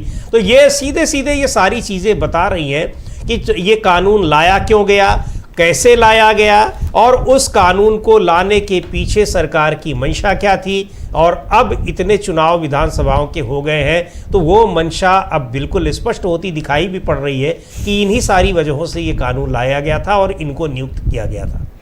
कहीं कोई अब संदेह नहीं रह गया है। बिल्कुल बिल्कुल समझिए, कहीं कोई संदेह नहीं रह गया है। और जितनी ईमानदारी और पारदर्शिता इस सबकी जो बातें की जाती हैं भाषणों में प्रधानमंत्री के द्वारा, बीजेपी के नेताओं के द्वारा, वो कितनी खोखली हैं। वो इस मुकदमे की सुनवाई जो चल रही है उसमें जो तर्क आ रहे हैं और सुप्रीम कोर्ट की टिप्पणियां भी जो आ रही हैं उनसे ये समझा जा सकता है कि ये एक तरीके से लोकतंत्र को तबाह करने की कोशिशें सरकार की तरफ से। और जो दलील भी दी गई समीर जी, वो दलील भी यही थी कि चूंकि महत्वपूर्ण संस्था चुनाव आयोग है, इसके ऊपर ही सारा दारोमदार जो है वो लोकतंत्र का इस मायने में है कि अगर चुनाव ही स्वतंत्र, निष्पक्ष और पारदर्शी नहीं होंगे और चुनाव प्रक्रिया ही अगर स्वतंत्र नहीं होगी और चुनाव आयुक्त और चुनाव आयोग अगर स्वतंत्र नहीं होगा तो फिर लोकतंत्र का कोई मतलब नहीं है। लोकतंत्र बचने का कोई सवाल ही फिर पैदा नहीं होता। फिर ये धीरे धीरे तानाशाही की तरफ बढ़ते हुए नजर आएंगे। और ये साफ तौर पर समीर जी दिखाई पड़ रहा है जिस तरीके से पश्चिम बंगाल में हुआ है और उसके बाद चुनाव के बाद भी हिंसा हो रही है। जिस तरीके से समीर जी तमिलनाडु की तो ज्यादा जो बात हो ही नहीं पाई, तमिलनाडु में भी 1 करोड़ से ज्यादा वोट काटे गए हैं। पश्चिम बंगाल में तो 91 लाख वोट काटे गए। 1 करोड़ से ज्यादा वोट काटे गए हैं तमिलनाडु में। 57 लाख आदिवासियों के वोट काटे गए। और जो स्टालिन की कॉन्स्टिट्यूंसी है 36,000 के आसपास वोट अकेले उस कॉन्स्टिट्यूंसी में काटे गए। और आप देखिए किस तरीके से ममता बनर्जी चुनाव हार जाती है मुख्यमंत्री रहते हुए, स्टालिन चुनाव हार जाते हैं मुख्यमंत्री रहते हुए, अरविंद केजरीवाल चुनाव हार जाते हैं मुख्यमंत्री रहते हुए, और सब SIR के जरिए हारते हैं जी। तीनों जो है SIR के जरिए हारने का जो मार्जिन है वो जितने वोट कटे हैं उससे कम है। तो ये मतलब किस तरीके से फ्रेम किया गया।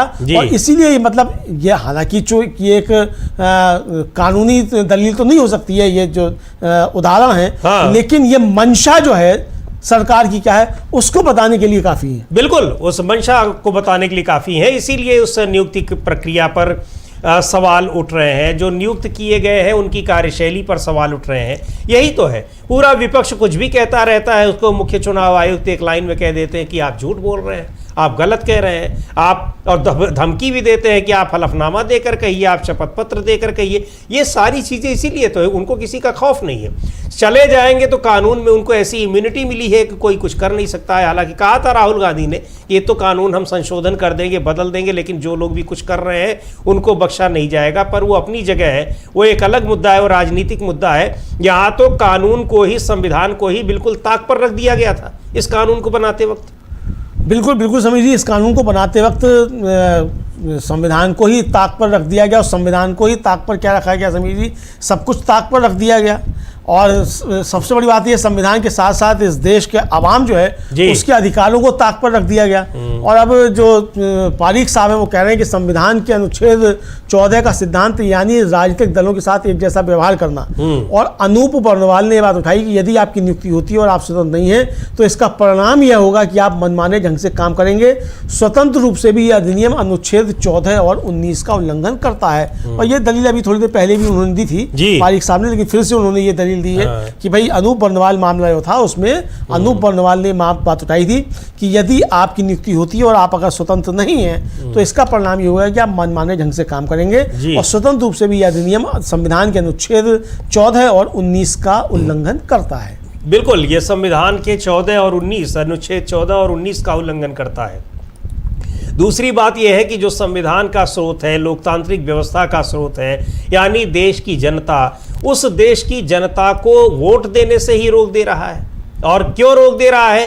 क्योंकि यहाँ पर चुनाव आयोग इस तरह का नियम बना रहा है, और चुनाव आयोग जो नियम बना रहा है उसकी कहीं कोई सुनवाई नहीं है। हालांकि सुप्रीम कोर्ट में भी मामले हैं, लेकिन सुप्रीम कोर्ट में भी अभी सारे मामले लंबित ही हैं।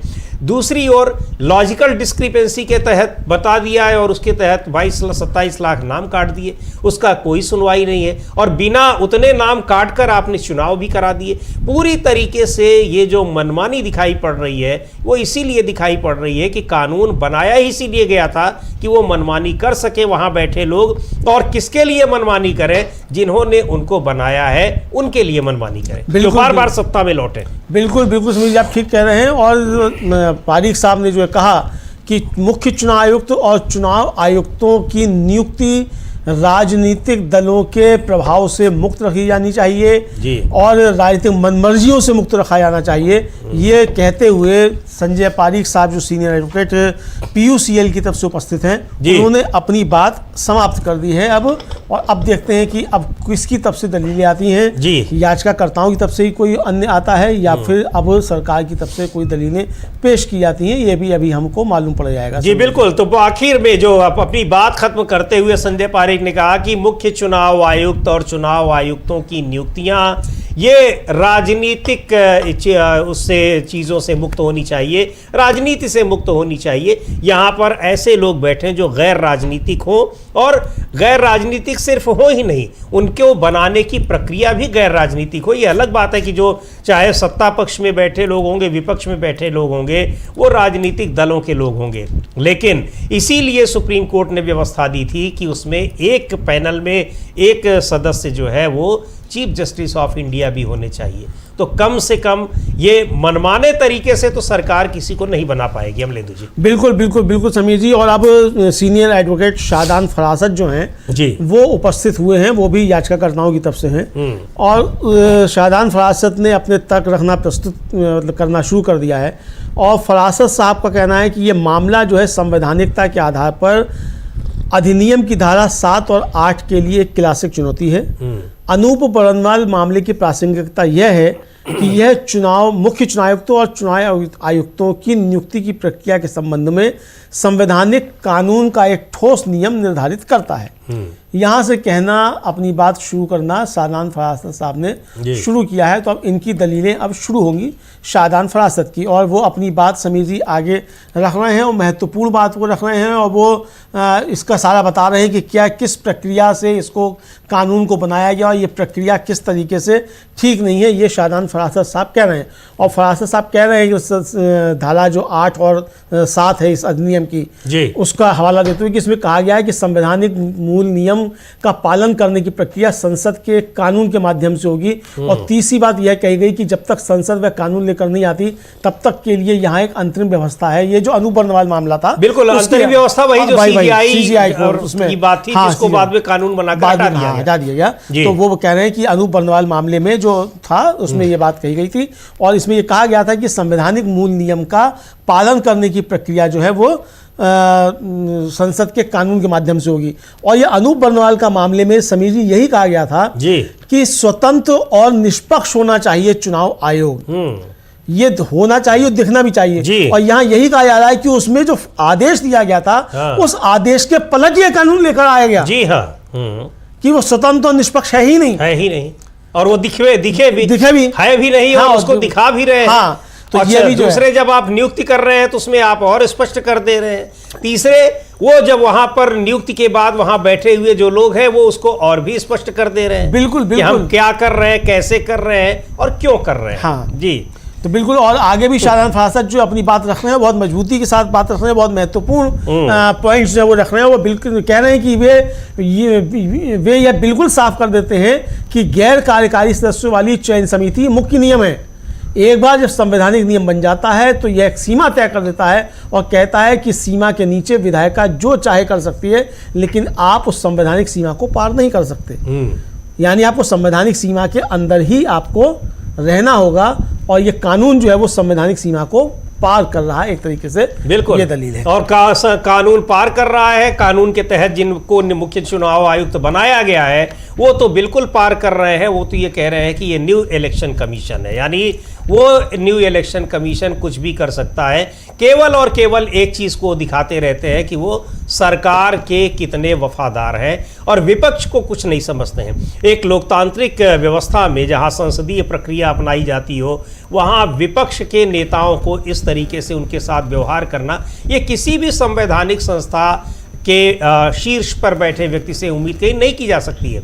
लेकिन निर्वाचन आयोग और वहां पर जो मुख्य निर्वाचन आयुक्त हैं वो लगातार विपक्ष के नेताओं के साथ इस तरीके से व्यवहार करते रहे हैं। तो जाहिर सी बात है कि इसीलिए करते रहे कि उनको जो बनाने वाले हैं, जिस कानून के तहत बनाया गया है उनको, वो कानून उनको ऐसा करने की इजाज़त दे देता है, क्योंकि उसमें ये भी कहा गया है कि आपके ऊपर कोई कानूनी कार्रवाई बाद में भी नहीं हो सकती जब आप पद से हट जाएंगे।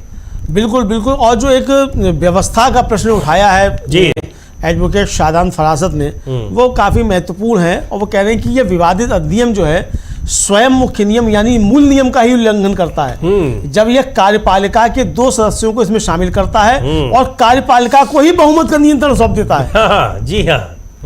यानी कार्यपालिका द्वारा कार्यपालिका के लिए आपने मुख्य चुनाव आयुक्त और चुनाव आयुक्तों की नियुक्ति कर दी जी, ये एक इस तरीके से। तो ये बहुत महत्वपूर्ण पॉइंट जो है वो शादान फरासत ने उठाया है। जी बिल्कुल, तो बड़ी महत्वपूर्ण दलीलें दी जा रही हैं। सीधे सीधे ये बताया जा रहा है तमाम उदाहरणों के जरिए, तमाम कानूनों के जरिए कि कैसे इस कानून को बनाने में पूरी परंपरा, संवैधानिक व्यवस्था का कैसे उल्लंघन किया गया है और कानून भी किस तरीके से बनने के बाद ये आम नागरिकों के जो मूलभूत अधिकार हैं उनका कैसे उल्लंघन कर रहा है, जो फंडामेंटल राइट्स होते हैं। तो बहुत महत्वपूर्ण दलीलें दी जा रही हैं। शादान फरासत इस समय याचिकाकर्ताओं की ओर से पेश हो रहे हैं। इससे पहले संजय पारिक सीनियर एडवोकेट हैं, वो पेश हुए। उसके पहले प्रशांत भूषण ने दलीलें दी। तो बहुत महत्वपूर्ण दलीलें इस मुद्दे पर दी जा रही हैं जो मुख्य निर्वाचन आयुक्त और निर्वाचन आयुक्तों की नियुक्ति से जुड़ा हुआ कानून है।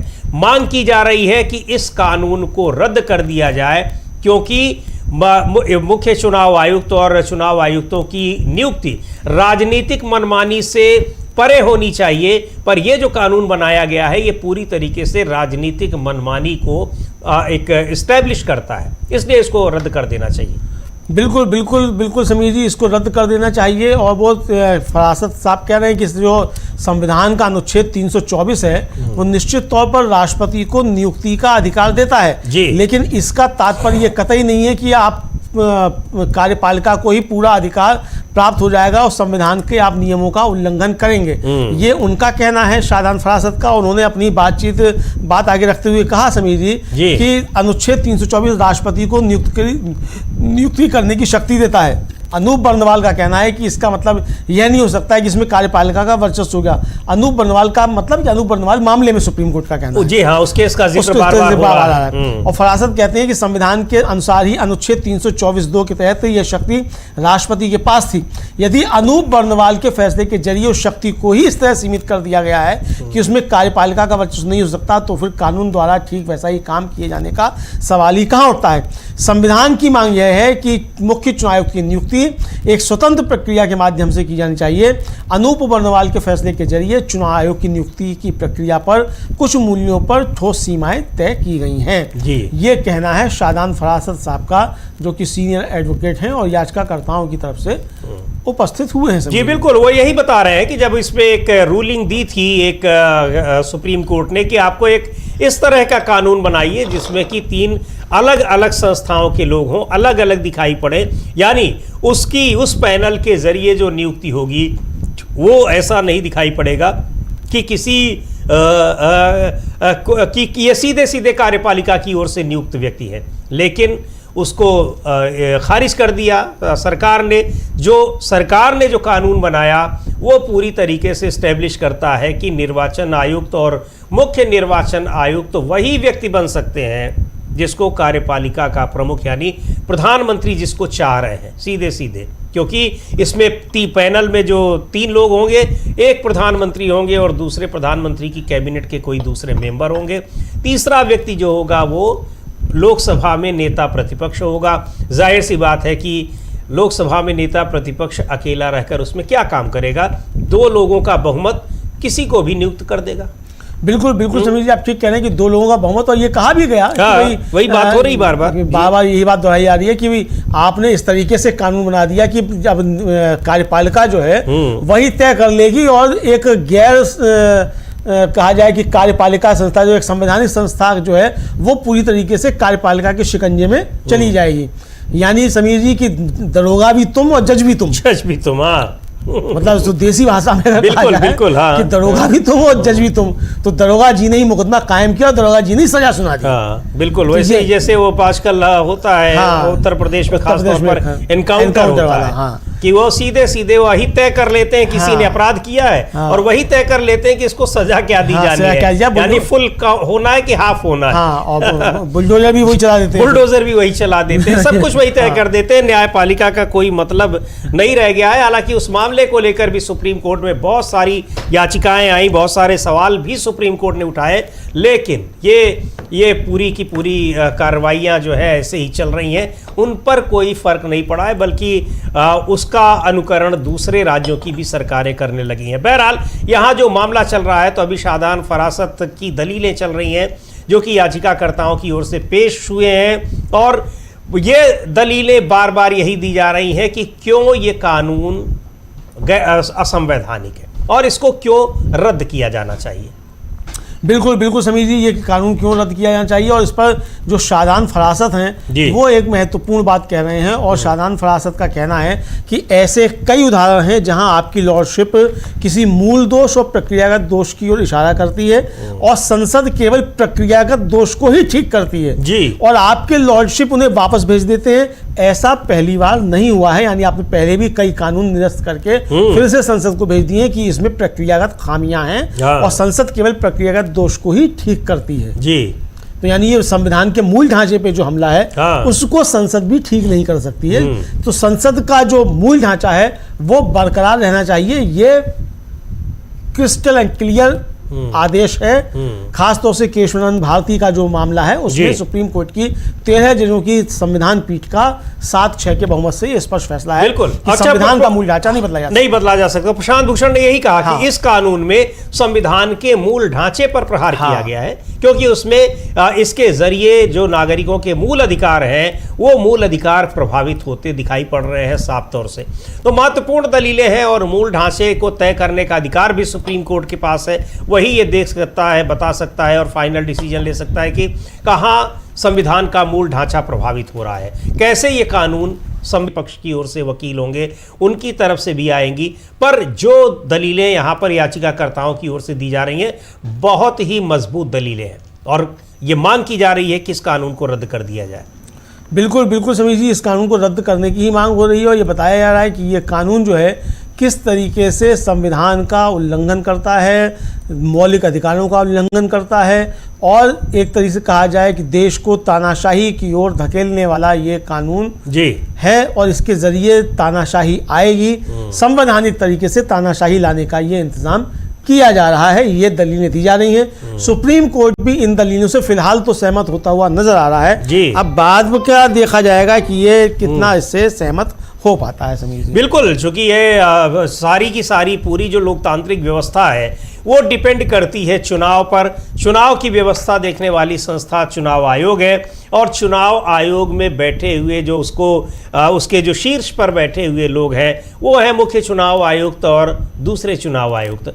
अगर उनकी नियुक्तियां ही सरकार के प्रभाव से होंगी, सरकार की पसंद से होंगी, और सरकार ही उनको बनाएगी, तो फिर जाहिर सी बात है कि वो किस तरीके से एक निष्पक्ष रूप से अपने दायित्व का निर्वहन करेंगे। चुनौती दी गई है। उससे बड़ी बात यह है कि इस कानून को बनाते समय जो प्रक्रिया अपनाई गई, उस प्रक्रिया में किस तरह से पूरी जो संसदीय प्रणाली होती है, संसदीय तरीका होता है कि पहले बहस होती है, विधेयक लाया जाता है, उस पर बहस होती है, पक्ष और विपक्ष दोनों लोग उस पर अपनी बात रखते हैं, उसके बाद वोटिंग होती है, वो पारित होता है। इन सारी प्रक्रियाओं को धता बताते हुए विपक्ष को बाहर कर दिया गया, सस्पेंड कर दिया गया, और उसके बाद ध्वनि मत से विधेयक पारित कर दिया गया। लोकसभा में भी ऐसा ही हुआ था, राज्यसभा में भी ऐसा हुआ था और इस तरीके से कानून बना दिया गया। यानी पूरी तरीके से व्यवस्था का, संसदीय प्रक्रिया का, संसद का मखौल उड़ाया गया इस कानून को बनाने में। यही बात कही जा रही है याचिकाकर्ताओं के वकीलों की ओर से। बिल्कुल बिल्कुल समझिए, याचिकाकर्ताओं के वकीलों की ओर से यही दलील दी जा रही है और बहुत महत्वपूर्ण दलीलें दी जा रही हैं। और ये बताया जा रहा है कि भाई ये जो कानून लाया गया है, ये कानून सीधे सीधे आम नागरिक के मौलिक अधिकार जो हैं उनका हनन करता है।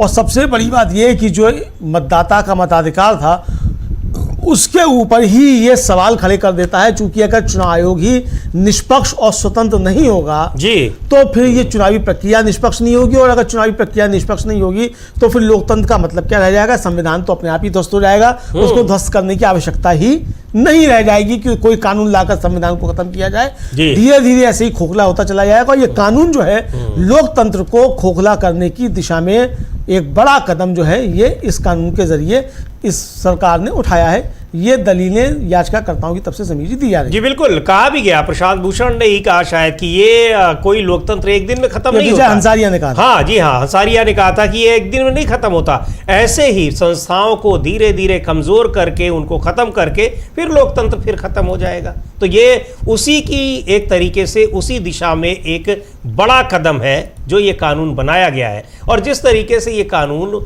बनाया गया है तो ये महत्वपूर्ण बात है। तो अब जो सीनियर वकील है फरासत, वो अपनी दलीलें रख रहे हैं और ये उस हम लोग विजुअल्स भी देख रहे हैं जो इस समय कोर्ट रूम में जो प्रोसीडिंग चल रही है। बिल्कुल समीर जी, और एक बहुत महत्वपूर्ण बात शाहजान फरासत ने कही जी। उन्होंने कहा कि आप हुजूर ने मूल रूप से यही कहा था कि कार्यपालिका का वर्चस्व नहीं हो सकता, इसलिए कानून लेकर आइए। जो अनूप बर्नवाल का फैसला था हाँ, उसमें यही कहा गया था कि कार्यपालिका का वर्चस्व नहीं हो सकता। वे नया कानून तो ले आए, लेकिन उसी खामी के साथ कार्यपालिका का ही वर्चस्व तो आपका माना कहा गया आदेश। जी हाँ, ये उन्होंने कहा। और फिर उन्होंने कहा कि इसीलिए पीएसयू वगैरह से जुड़े मध्यस्थता मामलों में पहले एक तरफा शर्तें हुआ करती थी, यह कुछ कुछ होम अंपायर रखने जैसा था। यानी आपने घर का ही अंपायर रख दिया। बिल्कुल, तो ये जो है वो रखना है। और शाहजान फरासत अपनी बात बहुत जोर शोर के साथ इस समय रखते हुए समझिए नजर आ रहे हैं। हमारे बीच में चल भी रहा है वहाँ का विजुअल कि शाहजान फरासत जो है किस तरीके से अपनी बातें रख रहे हैं। बहुत जोरदार तरीके से मजबूती के साथ शाहजान फरासत जो है अपनी बात रखते हुए नजर आ रहे हैं। बिल्कुल, और इससे पहले दलील शाहजान फरासत PUCL नाम की संस्था की ओर से वहाँ पर अपीयर हुए हैं। उसके पहले प्रशांत भूषण ने दलीलें रखी और ये सारी चीज़ें वो लगातार ये बातें बताई जा रही हैं किस तरह से संविधान के तमाम अनुच्छेदों का ये उल्लंघन कर रहा है, मौलिक अधिकारों का, नागरिकों के मौलिक अधिकारों का उल्लंघन कर रहा है। और इसको बनाने में तो संसदीय प्रक्रिया का ही पालन नहीं किया गया, मनमाने तरीके से ये कानून बना दिया गया, इस विधेयक को पारित करा दिया गया। इसको हम कैसे मान लें कि ये कानून है? बहुत ही महत्वपूर्ण बात कही गई कि जब ये कानून बन रहा था, प्रशांत भूषण ने कहा, तो उस समय पूरा विपक्ष बाहर था। विपक्ष के केवल एक सदस्य लोकसभा में थे और वो थे असदुद्दीन ओवैसी। और ओवैसी ने बहुत सारी बातें कही, दलीलें कही, यानी उन्होंने जो अपनी बातें रखी थी वो सारी रिकॉर्ड में दर्ज है। लेकिन बाकी विपक्ष के कोई सांसद तो वहाँ थे ही नहीं और सत्ता पक्ष ने उस पर अपनी बातें रखी, उसको सीधे पारित कर दिया गया। इस तरीके से कोई विधेयक पारित नहीं होते हैं, कानून नहीं बनते हैं। लेकिन मौजूदा सरकार में इस तरह से एक दो नहीं, पता नहीं कितने कानून बने वहाँ ध्वनिमत से पारित कराकर। बिल्कुल बिल्कुल समीर जी, बहुत से कानून बने। और फरासत कह रहे हैं कि ऐसे मामले में मध्यस्थ निष्पक्ष नहीं होगा क्योंकि वह किसी एक पक्ष के प्रति सहानुभूति रखेगा। जी, कार्यपालिका की मौजूदगी कोई समस्या नहीं है, लेकिन उसका वर्चस्व समस्या है। हाँ, कार्यपालिका उसमें मौजूद है, ये समस्या नहीं है। उसमें कार्यपालिका की मौजूदगी की बात तो खुद सुप्रीम कोर्ट ने कही, जो रूलिंग दी थी, जो कहा था, गाइडलाइन दी थी कि भाई आप प्रधानमंत्री होंगे। हाँ, तो सबसे पहले तो प्रधानमंत्री ही है, उसके बाद फिर आपके विपक्ष के हैं नेता को कहा, तीसरा मेंबर जो है वो चीफ जस्टिस ऑफ इंडिया होंगे। तो उनसे चीफ जस्टिस ऑफ इंडिया को रखने का मतलब ये था कि एक अलग संस्था का प्रमुख वहां पर होगा। दो संस्थाएं आप यहां से ले लीजिए, कार्यपालिका से और संसद से, और एक ये तो कम से कम उससे। हालांकि कोई जरूरी नहीं है कि इन तीनों के होने के बावजूद सरकार की पसंद का व्यक्ति ना आए, लेकिन कम से कम गुंजाइश तो रहेगी कि बिल्कुल पूरी तरीके से सरकार की पसंद का नहीं हो सकता है। और अगर चीफ जस्टिस ऑफ इंडिया यानी 2 मेंबर उसका विरोध करने ही लगेंगे तो सरकार उनको प्रधानमंत्री अकेले बना भी नहीं सकते हैं। तो ये इसलिए उसको रखा गया। तो यहाँ क्या किया गया कि प्रधानमंत्री हैं, प्रधानमंत्री के जिनको रिकमेंड कर दे वो मंत्री हैं, और चीफ जस्टिस ऑफ इंडिया को खत्म ही हटाई दिया गया। उसके बाद नेता प्रतिपक्ष। हाँ, तो बिल्कुल बिल्कुल समझिए। और शाहजहां फरासत इस मामले को एक नए मोड़ पर ले आए जी। शाहजहां फरासत ने मामला संसद और अदालत के बीच टकराव के रूप में रख दिया। जी हाँ। अब उन्होंने कहा कि इस अदालत और संसद के बीच जो खींचतान चल रही है वह इस बात पर चल रही है कि क्या कानून की मूल आवश्यकता पूरी हुई है या नहीं जी। मध्यस्थता के मामलों में लंबे समय तक एक तरफा शर्तों की अनुमति थी, असल में यह होम एम्पायर होने जैसा था। अब फरासत जो है वो पार्किंस ईस्टमैन 2019 का फैसला जो है वो पढ़ रहे हैं कि उस फैसले में क्या कहा गया था और किस तरीके से ये जो कानून लाया गया है वो उस फैसले के अनुसार जो है वो जी उल्लंघन करता है। ये उसको वो पढ़ रहे हैं समीर जी। बिल्कुल, तो ये पुराने फैसले का जिक्र कर रहे हैं, उसको पढ़ रहे हैं। कई फैसलों का जिक्र हुआ, एनजेएसी कानून को कैसे रद्द किया था सुप्रीम कोर्ट ने वो भी बताया गया, और क्या कहते हुए जजों की क्या दलील थी जिस वजह से उनका अपने जजमेंट में उन्होंने क्या कहा था जो रद्द करते समय ये भी कहा। और यही बात कही जा रही है कि यह कई ऐसे मामले आए हैं जहां सरकारों ने, संसद ने संविधान के अगेंस्ट जाकर काम करने की कोशिश की, लेकिन सुप्रीम कोर्ट कस्टोडियन होने के नाते संविधान के उन चीज़ों को खारिज कर चुका है, निरस्त कर चुका है, और उसको एक रास्ता दिखाने का काम किया है। तो ये इस कानून में भी सुप्रीम कोर्ट को ये करना चाहिए, और ये एक ऐसा कानून है जो देश की लोकतांत्रिक व्यवस्था को ही कमजोर करेगा, खत्म करेगा, इसलिए सुप्रीम कोर्ट को इसमें हस्तक्षेप करना चाहिए। बिल्कुल बिल्कुल बिल्कुल समझिए, यही दलील दी जा रही है कि सुप्रीम कोर्ट को इसमें हस्तक्षेप करना चाहिए। और ये कानून जो है जो सुप्रीम कोर्ट ने कहा था कि आप ऐसा लेकर आइए कानून की जिसमें निष्पक्षता हो और वर्चस्व कार्यपालिका का नहीं हो, लेकिन ये नया कानून ले आए लेकिन उसको और खराब करके ले आए। और ये कहा शाहजहां फरासत ने कि अगर चुनाव आयोग की स्वतंत्रता गड़बड़ा जाती है तो पूरा लोकतंत्र ही दांव पर लग जाएगा। और समीर जी, ये बात हम लोग लगातार जो है 2 साल से इस बात को दोहरा रहे हैं, यही सेंटेंस हम लोग दोहरा रहे हैं कि अगर चुनाव आयोग की स्वतंत्रता गड़बड़ा जाती है, चुनाव आयोग स्वतंत्र नहीं रहता है, तो फिर लोकतंत्र ही खत्म हो जाएगा।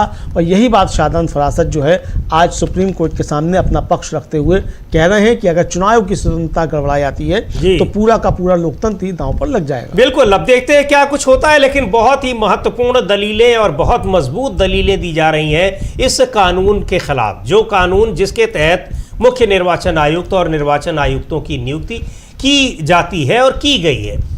और कहा जा रहा है कि न केवल इस कानून में खामियां हैं, इस कानून के तमाम जो क्लॉजेज हैं, जो तमाम प्रावधान हैं, उनमें खामियां हैं, वो असंवैधानिक है, बल्कि इस कानून को पारित करते समय जो प्रक्रिया अपनाई गई वो अपने आप में असंवैधानिक है। उस प्रक्रिया से कोई कानून नहीं बनाया जाता, ये बात भी कही जा रही है। अब इसमें लगातार दलीलें दी जा रही हैं। इस समय PUCL की ओर से जो वकील पेश हो रहे हैं शाहजहां फरासत, वो अपनी बात रख रहे हैं सुप्रीम कोर्ट में। और ये आप इसमें सुप्रीम कोर्ट की यहाँ पर जो कोर्ट रूम की लाइव तस्वीर भी देख सकते हैं जहाँ ये बहस चल रही है, वो आप यहाँ स्क्रीन पर देख रहे हैं। तो ये अभी शाहजहां फरासत अपनी बातें कह रहे हैं। आगे क्या कहा अमलेंदु जी? हाँ, शाहजहां फरासत अपनी बातें कह रहे हैं, और उन्होंने समीर जी दक्षिण अफ्रीका जो है जी उसका जो है वो एक उदाहरण दिया है। और उनका कहना है शाहजहां फरासत का कि जो चुनाव आयोग है वो चुनाव आयोग मल्टी फंक्शनल है, और मल्टी फंक्शनल के साथ साथ उनका कहना है कि चुनाव आयोग के कई काम हैं। ये चुनाव चिन्ह आवंटित करता है, उनकी घोषणा करता है, दल बदल के मामलों पर सुझाव देता है, वगैरह वगैरह। अगर इनका कामकाज गड़बड़ाया जाता है या अगर इसमें आज़ादी की कमी होती है तो पूरा लोकतांत्रिक गणराज्य ही खतरे में पड़ जाता है। चुनाव आयोग एक गारंटी देने वाली संस्था है जी। अब वो दक्षिण अफ्रीका के संविधान का हवाला देते हुए कहते हैं कि चुनाव आयोग उन सरकारी संस्थाओं में से एक है जो संवैधानिक लोकतंत्र को मजबूती देती हैं। उनके संविधान में ये बात साफ साफ लिखी है, लेकिन हमारे संविधान में तो ये बात निहित है। उनके यहाँ तो लिखा हुआ है, केवल हमारे तो संविधान में ही ये बात शामिल है कि स्वतंत्र संस्था चुनाव आयोग है। तो ये वो दलील जो है अपनी दे रहे हैं।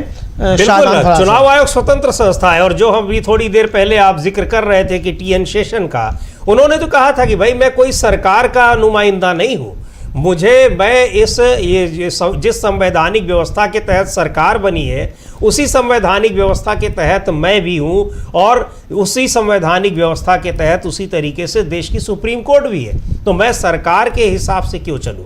और लेकिन यहाँ ये है कि कानून ऐसा बना दिया गया कि आपको सरकार अपने हिसाब से आपको बना रही है और वो आपको अपने हिसाब से चलाने के लिए कह भी रही है, ये दिखाई पड़ रहा है। सबसे बड़ी बात तो ये है अमलेंदु जी कि ये सुनवाई देर से भले हो रही है, लेकिन कम से कम सुप्रीम कोर्ट के पास अब ऐसे उदाहरण भी हैं कि इसके नुकसान क्या हो सकते हैं। अगर मान लीजिए उसी वक्त सुनवाई हो रही होती तब शायद ये उदाहरण ना आ पाते, तब तो संभावना जताई जाती, आशंका जताई जाती कि ये सब हो सकता है। अब तो दिखाई पड़ रहा है कि इस व्यवस्था से अगर आप चुनाव आयुक्तों की नियुक्ति कर लेंगे, वो चुनाव आयुक्त करेंगे क्या, वो दिख रहा है। पश्चिम बंगाल का चुनाव, बिहार का चुनाव, हरियाणा का चुनाव।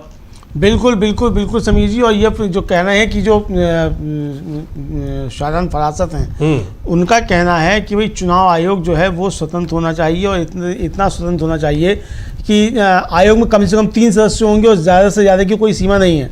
राष्ट्रपति विधायिका की सिफारिश पर सदस्यों की नियुक्ति करते हैं। बहुमत के आधार पर सिफारिश करने वाली समिति में विधानसभा की सभी पार्टियों का आनुपातिक प्रतिनिधित्व होना अनिवार्य है। यह दोहरी सुरक्षा व्यवस्था है, ये वो मतलब कुछ उपाय सुझा रहे हैं, तो वो उसमें सुझा रहे हैं कि ये एक दोहरी, मतलब वो ये कह रहे हैं कि 3 के बजाय इसमें ज्यादा भी हो सकते हैं, 5 मेंबर भी हो सकते हैं, 10 भी हो सकते हैं। हाँ, जो पैनल आप बनाए कोई जरूरी नहीं कि उसमें 3 ही लोगों को आप रखिए, लेकिन हाँ कार्यपालिका का बहुमत उसमें नहीं होना चाहिए। अगर आप 5 रखें तो ऐसा ना हो कि 3 केंद्रीय मंत्री हो जाएंगे, प्रधानमंत्री और एक विपक्ष का नेता और एक आप रख दीजिए राज्यसभा के सभापति को, तब तो फिर इससे भी ज्यादा वो कबाड़ा हो जाएगा। यही बात शायद कह रहे हैं। हाँ, यही बात वो कह रहे हैं कि ये है, तो इसमें 3 की कोई बाध्यता नहीं है। तो आपने पहली बात तो 3 क्यों रखे, और फिर कार्यपालिका का उसमें बहुमत हो गया, सरकार का ही बहुमत हो गया। अब वो आगे कह रहे हैं कि हम ये बात साफ साफ इसलिए नहीं कहते क्योंकि उनका संविधान बाद का है और उन्हें अनुभव का लाभ मिला था, लेकिन यहाँ भी वही सिद्धांत लागू होते हैं। दक्षिण अफ्रीका के संविधान की बात कह रहे हैं वो, कि वहाँ उनको चूंकि अनुभव का लाभ मिला, भारत का संविधान बन चुका था और देशों के संविधान बन चुके थे, तो इसलिए उनको लाभ मिला, तो उन्होंने अपने संविधान में साफ साफ तौर पर ये बात लिख दी। लेकिन हमारे यहाँ ये बात संविधान में निहित है, यानी हमारा जब संविधान बन रहा था तो सारी बहस मुबाहिसों में जो संविधान जिस तरीके से बना उसमें ये बात स्पष्ट थी कि भाई निष्पक्ष संवैधानिक संस्थाएं होनी चाहिए, जो सरकार के दबाव में नहीं हो। बिल्कुल स्वतंत्र और निष्पक्ष चुनाव आयोग होगा तो वो देश में स्वतंत्र और निष्पक्ष चुनाव सुनिश्चित करेगा। लेकिन अगर कार्यपालिका का कृपा पात्र चुनाव आयोग होगा तो उससे आप स्वतंत्रता की और निष्पक्षता की नहीं दिख रहा है। चुनाव आयोग अपनी कार्यशैली में जो कुछ भी काम वो कर रहा है। बिल्कुल बिल्कुल समीर जी, लेकिन अभी जो प्रशांत भूषण ने ये बात रखी थी जी, और ये प्रशांत भूषण ने ये बात रखी थी कि भाई अगर ये कानून रद्द हो जाता है तो उनकी नियुक्तियां अपने आप ही रद्द हो जाएंगी। शाहजान फरासत का कहना है कि एक विकल्प यह होगा कि इस कानून को सीधे सीधे रद्द कर दिया जाए ताकि संसद को एक नया कानून बनाना पड़े जी। इस कानून के तहत नियुक्त किए गए सीईसी और ईसीस को भी उनके परिणाम स्वरूप पद छोड़ना होगा, लेकिन जाहिर है ऐसा नहीं हो सकता कि उन्होंने अब तक जो कुछ भी किया है वह सब भी रद्द हो जाए, क्योंकि ऐसा करना अब व्यवहारिक होगा। यानी उन्होंने जो चुनाव करवा दिए तो अब वो सरकारें भी जो रद्द कर दिया है, तो ये तो संभव नहीं होगा। फिर उन सरकारों के फैसले भी रद्द हो जाती है, एक बड़ी एक अव्यावहारिक स्थिति आएगी। ये बात तो बिल्कुल सही है। तो हम लोग भी यही सोच रहे थे कि भाई ये चीजें हो तो जाती हैं, कानूनन वो संवैधानिक तरीका यही है कि आपने जब कानून ही रद्द कर दिया तो उस कानून के तहत नियुक्त व्यक्तियों की नियुक्ति भी रद्द हो गई, उनके फैसले भी रद्द हो गए। लेकिन यहाँ चुनाव आयुक्तों ने जो फैसले किए हैं उन फैसलों के जरिए कई राज्यों की सरकारें बनी हैं, वो सरकारें ऑलरेडी काम कर रही हैं, उन्होंने बहुत सारे फैसले ले लिए होंगे, तो वो बड़ी फिर एक व्यावहारिक दिक्कत उसमें आएगी। तो शायद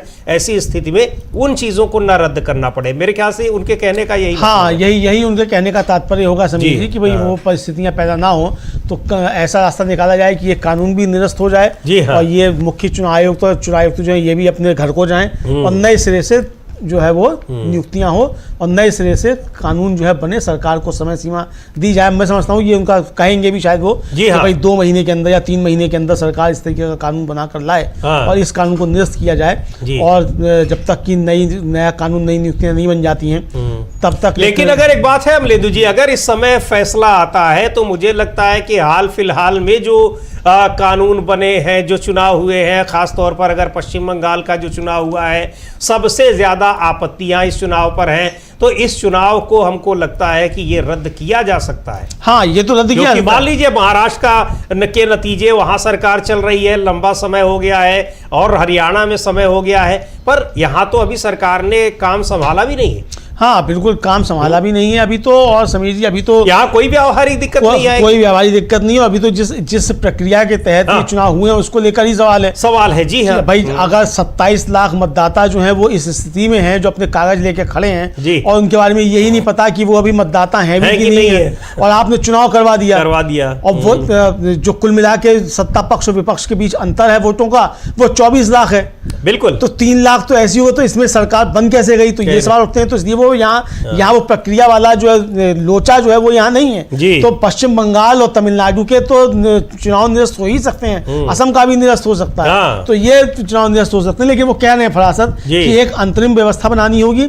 इसके अलावा 4-5 और भी विकल्प मौजूद हैं। सीजीआई, पीएम या एलओपी में से किसी एक का पक्ष लेने के बजाय आम सहमति बनाने वाली भूमिका निभा सकते हैं, इसलिए सीजीआई को रखना जरूरी है।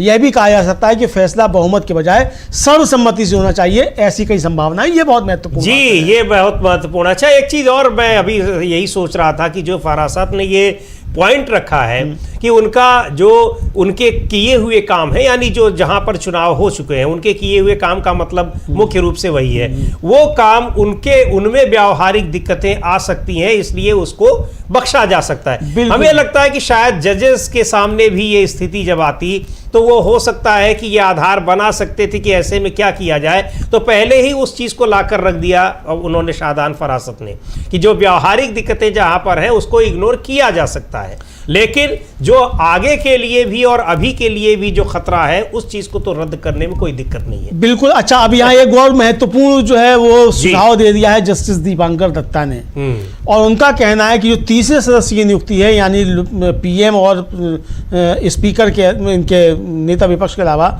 तीसरे सदस्य को संसद के 2/3 सदस्यों द्वारा संयुक्त बैठक में नामित किया जा सकता है। संसद के 2/3 सदस्य जो कि सरकार के पास नहीं होते हैं, आमतौर पर नहीं होते, कभी हो जाती है। लेकिन एक बात है कि जब उस स्थिति में अगर वो बना रहा है तो चूंकि वो स्थिति उसको जनता के बहुमत से मिली, तो फिर उसको इतना अधिकार है भी वो कर ले। लेकिन आमतौर पर हम देखते हैं कि ऐसी स्थितियां कम ही होती हैं, खासतौर से अभी पिछले 20-30 साल के जो सरकारें बन रही। अरे अभी जो परिसीमन वाला जो आया महिलाओं को लेकर आ रहे थे, वो 2/3 बहुमत ना होने की वजह से तो गिर गया वो। बिल्कुल। तो इसीलिए तो ये भी गिर जाएगा। इस तरीके का कोई अपने मन का आप लेकर आना चाहेंगे, इस पर शाहदान फरासत ने कहा हाँ ये संभव है। तो अब समीर जी, ये मामला अब एक ऐसी तब बढ़ता हुआ दिखाई पड़ रहा है कि ये कानून रद्द होगा और नए सिरे से सुझाव सुप्रीम कोर्ट सरकार को देगा कि आप इसको इस तरीके से शामिल कर सकते हैं। ऐसा लगता है, बाकी अब क्या देगा क्या नहीं देगा, फैसला तो सुप्रीम कोर्ट को ही लेना है। लेकिन इन चीजों से जो लग रहा है कि ये दलीलें उसी तरफ जा रही हैं और सुप्रीम कोर्ट भी उन चीजों को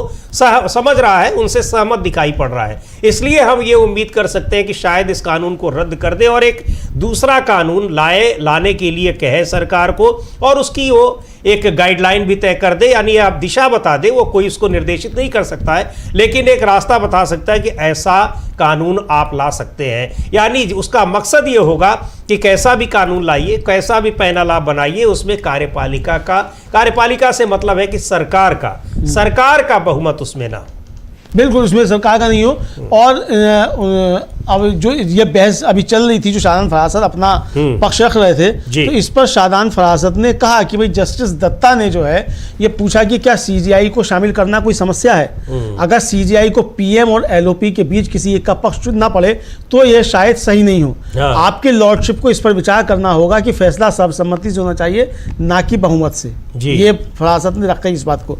फिर कोर्ट ने एजी जो थे आर वेंकटरमणी, उनसे कहा कि कृपया यह ना सोचें कि हमने अपना तो इस पर उन्होंने कहा वेंकटरमण कि मैं अपना मन पूरी तरह से खुला रखूंगा। मतलब उनका कि आप ये ना समझें कि हम जो बात कर रहे हैं तो हमने अपना पूरा मन बना लिया है इस कानून को निरस्त करने का। आप मतलब घबराइए नहीं। तो कोर्ट ने कहा कि पीएम और एलओपी के अलावा तीसरा सदस्य कोई ऐसा व्यक्ति हो सकता है जो पीएम और सीजेआई की सलाह से नामित किया जाए। फरासत ने कहा कि उसे सदन के 2/3 सदस्यों द्वारा संयुक्त बैठक में भी नियमित किया जा सकता है। कोर्ट ने कहा कि क्या आप हमें बता सकते हैं कि लोकपाल समिति में सीजेआई को क्यों शामिल किया गया था? क्योंकि पूर्व सीजेआई की अध्यक्षता वाले आयोग ने इसकी सिफारिश नहीं की थी। क्यों? यही सवाल है कि जब आपने लोकपाल को नियुक्त करने में सीजीआई को शामिल किया है तो इसमें क्यों नहीं सकता? और समीर जी, सीबीआई का डायरेक्टर अगर चुनना है तो सीजीआई इसमें शामिल होगा। लेकिन सीसी को और मुख्य चुनाव तो करना है, उसमें सीजीआई शामिल नहीं होगा।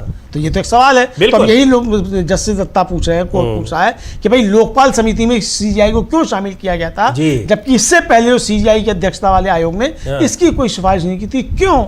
हाँ, मतलब वहां तो हमने कोई सिफारिश भी नहीं, कोई आपको रास्ता भी नहीं बताया, लेकिन वहां आपने उस पैनल में सीजीआई को रख लिया। और यहां हम कह भी रहे हैं फिर भी आपने हमको इग्नोर कर दिया। तो आखिर ऐसा क्या है? कोई तो कारण होगा। अब ये बड़ा दिलचस्प होगा अमलेंदु जी, इसका कारण बताना जी, कि आखिर उस पैनल से सीजीआई को क्यों हटा दिया गया। बिल्कुल ये बताना कि सीजीआई को पैनल से क्यों हटाया गया, ये बताना उनके लिए बहुत कठिन काम हो जाएगा। और जिस तरीके से एजी से कहा उन्होंने सुप्रीम कोर्ट ने कि आप ये ना समझे कि हमने इसको अपना मन बना लिया, यानी कि हम कानून रद्द करने जा रहे हैं, ये ना समझे, आपकी भी बात सुनी जाएगी। अभी तो बातचीत चल रही है। हाँ, अभी तो केवल याचिकाकर्ताओं की तरफ की बात हो रही है। बिल्कुल, आपको भी हम सुनेंगे। बिल्कुल। तो जस्टिस दत्ता ने कहा कि हम विधायिका में 2/3 बहुमत की बात कर रहे हैं, जैसा कि आपने दक्षिण अफ्रीकी संविधान के संदर्भ में बताया।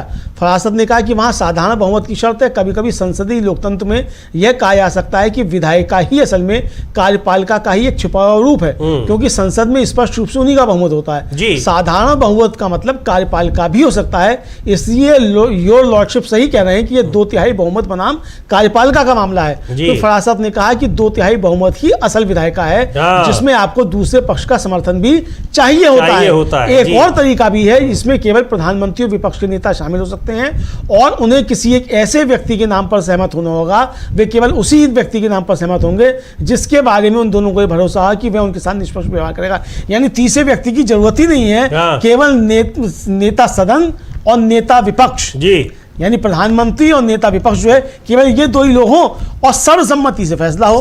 झंझट ही खत्म हो जाएगा कि 5 लोग रखो कि 20 लोग। बिल्कुल, ये भी एक तरीका है। और या तो आप पैनल में केवल 3 क्यों रखो, आप 5 रखो। लेकिन ये तो सही बात है कि ये खैर ये रास्ते सुझाए जा रहे हैं। अब देखना ये है कि पहले तो इनके लिए इस कानून को रद्द करना होगा, तब फिर एक नया जो वैकल्पिक व्यवस्था होगी वो सुझाया जाएगा, उसको फिर संसद कानून के रूप में बनाएगा। तो बहुत महत्वपूर्ण दलीलें दी जा रही है और केवल इस कानून के विरोध में ही दलीलें नहीं दी जा रही हैं, उसके एक अल्टरनेटिव का रास्ता भी सुझाया जा रहा है। ये बहुत महत्वपूर्ण सभी कि अंतर, मतलब इसका जो एक दूसरा रास्ता है वो भी अब सुझाया जा रहा है और ये काफी आगे बढ़ रहा है। और फरासत जो है आगे भी अपनी बात रख रहे हैं और बहुत सारी बातें स्पष्ट कर रहे हैं। बहुत कहा जाए कि सही दिशा में समीर जी फिलहाल तो लगता है कि मामला जाता हुआ दिखाई पड़ता है। अब जाएगा कि नहीं जाएगा कि ये तो आगे वाला आने वाला समय बताएगा। और फिर फरासत कह रहे हैं कि ये सभी केवल संभावनाएं हैं, इनमें से कोई भी ऐसा मामला नहीं जिसमें कार्यपालिका का वैसा ही वर्चस्व हो। ये मुझे लग रहा है कि दोनों जो जज है यहाँ पर ऑनरेबल जजेस हैं सुप्रीम कोर्ट के, वो आपस में भी कुछ कंसल्टेशन करते हुए दिखाई पड़ रहे हैं। हाँ, कुछ कंसल्टेशन भी करते हुए दिखाई पड़ रहे हैं और तस्वीर हमारे सामने है, ये हम लोग देख रहे हैं। और जस्टिस दत्ता पूछ रहे हैं कि आखिर सीजीआई को इसमें शामिल ही क्यों किया गया था। तो फरासत कह रहे हैं, मुझे लगता है कि सबसे पहले गोस्वामी आयोग के सुझावों में आया था। यानी जो लोकपाल वाले मसले की बात कर रहे हैं कि उसमें क्यों किया गया था। तो लेकिन ये सवाल बड़ा उन्होंने बहुत महत्वपूर्ण उठाया कि जहां हमने नहीं कहा वहां तो आपने शामिल कर लिया और जहां हमने कहा वहां आपने हटा दिया। तो ये कह रहे हैं कि तो फरासत कह रहे हैं, मुझे लगता है कि ये सबसे पहले गोस्वामी आयोग के सुझावों में आया था। गोस्वामी आयोग जो था, दिनेश गोस्वामी आयोग बना था जी, उसमें आया, तो उसमें ये आया होगा, तो उसके सुझावों के उसमें आया होगा, तो इसलिए उसको सीजीआई को शामिल उसमें किया गया था लोकपाल के मामले में। तो बहरहाल अब लोकपाल के जरिए ही कुछ चीजें जो आगे बढ़ रही है समीर जी। और ये जो है वो मतलब एक तरह से कह रहे हैं कि अब इस पर आप मतलब ये केवल सुझाव हैं, कोई एक ऐसा नहीं है कि एक पे आप आदेश दे दीजिए, सुझाव हैं, वो सुझाव भी अब आ रहे हैं कि क्या इसका रास्ता निकले। इस पे आगे शाहजहां फराज ने कहा कि कई संभावनाएं हैं। अदालत ने जिन फॉर्मूलों पर विचार किया यह उनमें से एक है। आपको इस बात पर भी गौर करना होगा कि यदि आप हमारी बात से सहमत होते हैं तो फिर किसी और दौर की जरूरत नहीं पड़ेगी। यदि आप सहमत नहीं होते हैं तो वह एक अलग ही मसला है।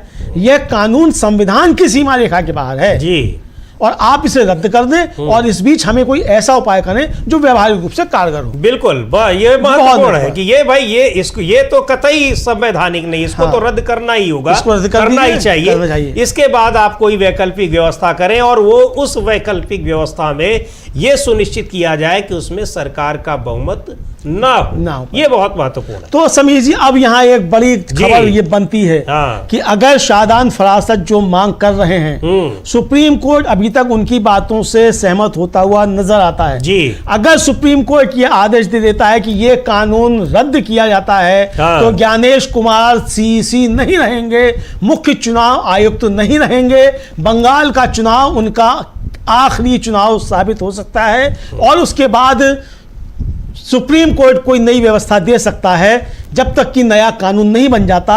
इसकी संभावनाएं बनती हुई नजर आ रही हैं। इसीलिए समीर जी, सुप्रीम कोर्ट में ज्ञानेश कुमार फंसते हुए नजर आ रहे हैं। जी बिल्कुल, फंसते हुए नजर मुझे तो लग रहा है कि अगर कानून रद्द होता है अमलेंदु जी, तो पश्चिम बंगाल के चुनाव को लेकर तो फिर आशंका ये उनका आखिरी चुनाव नहीं होगा, बल्कि ये चुनाव रद्द हो सकता है क्योंकि यहाँ कोई व्यावहारिक दिक्कत नहीं आएगी जिसका जिक्र शाहजहां फरासत कर रहे हैं। बाकी जगहों पर जहां सरकारें बन चुकी हैं, काम कर रही है, वहां व्यावहारिक दिक्कत समझी जा सकती है। यहाँ पर कोई व्यावहारिक दिक्कत नहीं है। अभी तो सरकार का शपथ ग्रहण भी नहीं हुआ है, कुछ भी नहीं हुआ है, तो ये बहुत महत्वपूर्ण है। अब देखना यह है कि क्या कुछ होता है आगे। अभी हालांकि अभी दलीलें चल रही हैं और अभी तो इसके जो इसका बचाव करने वाले, कानून का बचाव करने वाले यानी सरकारी पक्ष के जो वकील हैं, अभी उनकी भी दलीलें होनी है। लेकिन ये जो दलीलें दी जा रही हैं बहुत महत्वपूर्ण है कि ये कानून क्यों रद्द किया जाना चाहिए, क्यों ये असंवैधानिक। बिल्कुल समीर जी, और अभी ये चल रही है, मुझे लगता है कि अब सरकार की तरफ से जो बात आएगी वो शायद कल आएगी। आज तो अब चूंकि 4 लगभग बजने जा रहा है, तो ये अब संभावना नहीं है कि अभी तक जो इस पे हो। इस बीच जो है एक रिटायर्ड IAS हैं SN शुक्ला जी, और काफी ज्यादा सक्रिय रहते हैं SN शुक्ला भी। इनकी याचिकाओं पे बड़े फैसले हुए हैं।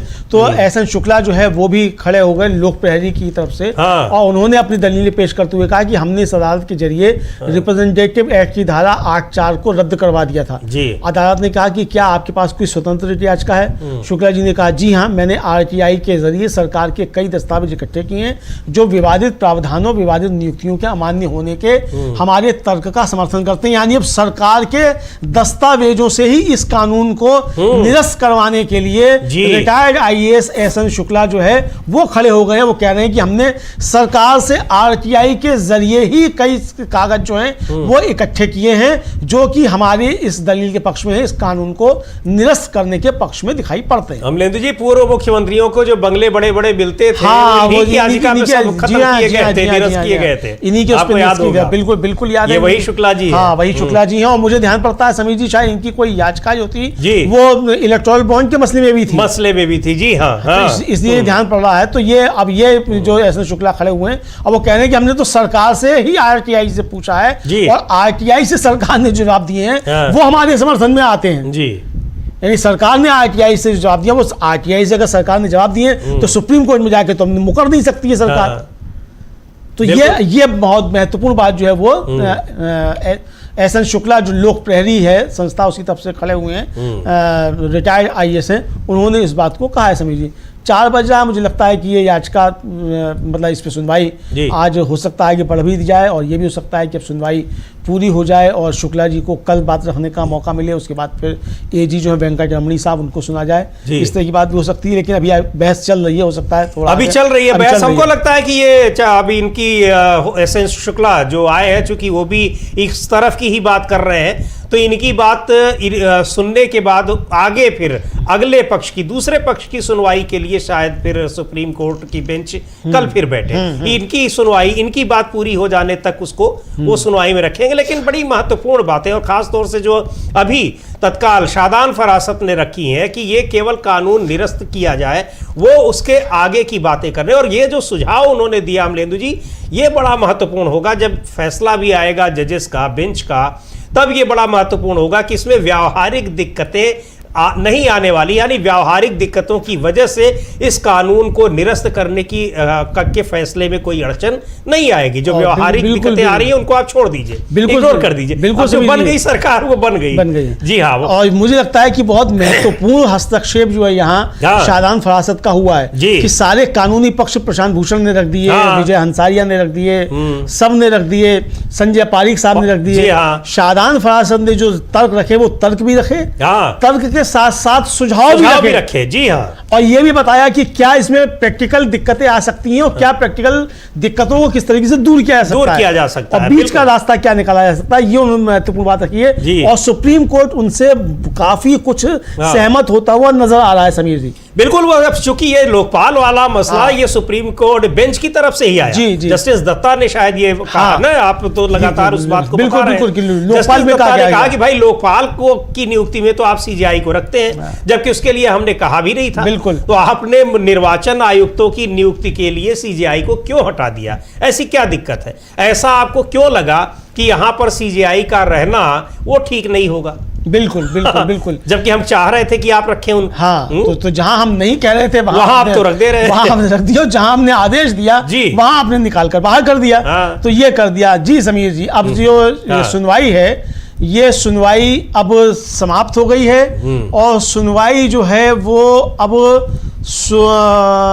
मंगलवार को पहले कहा गया कि मंगलवार को होगी, यानी अगले मंगलवार को जी। लेकिन जो एजी वेंकट रमणी थे उन्होंने कहा कि मंगलवार को मुझे कुछ दिक्कत है, कोर्ट ने कहा तो फिर गुरुवार को हम श्री शुक्ला से शुरुआत करेंगे। तो मामले की अगली सुनवाई अब गुरुवार 14 मई के लिए निर्धारित की गई है। 14 मई को एक हफ्ते बाद, यानी आज ही के दिन नहीं गुरुवार, हाँ 14 आज ही के दिन 14 मई को सुनवाई होगी।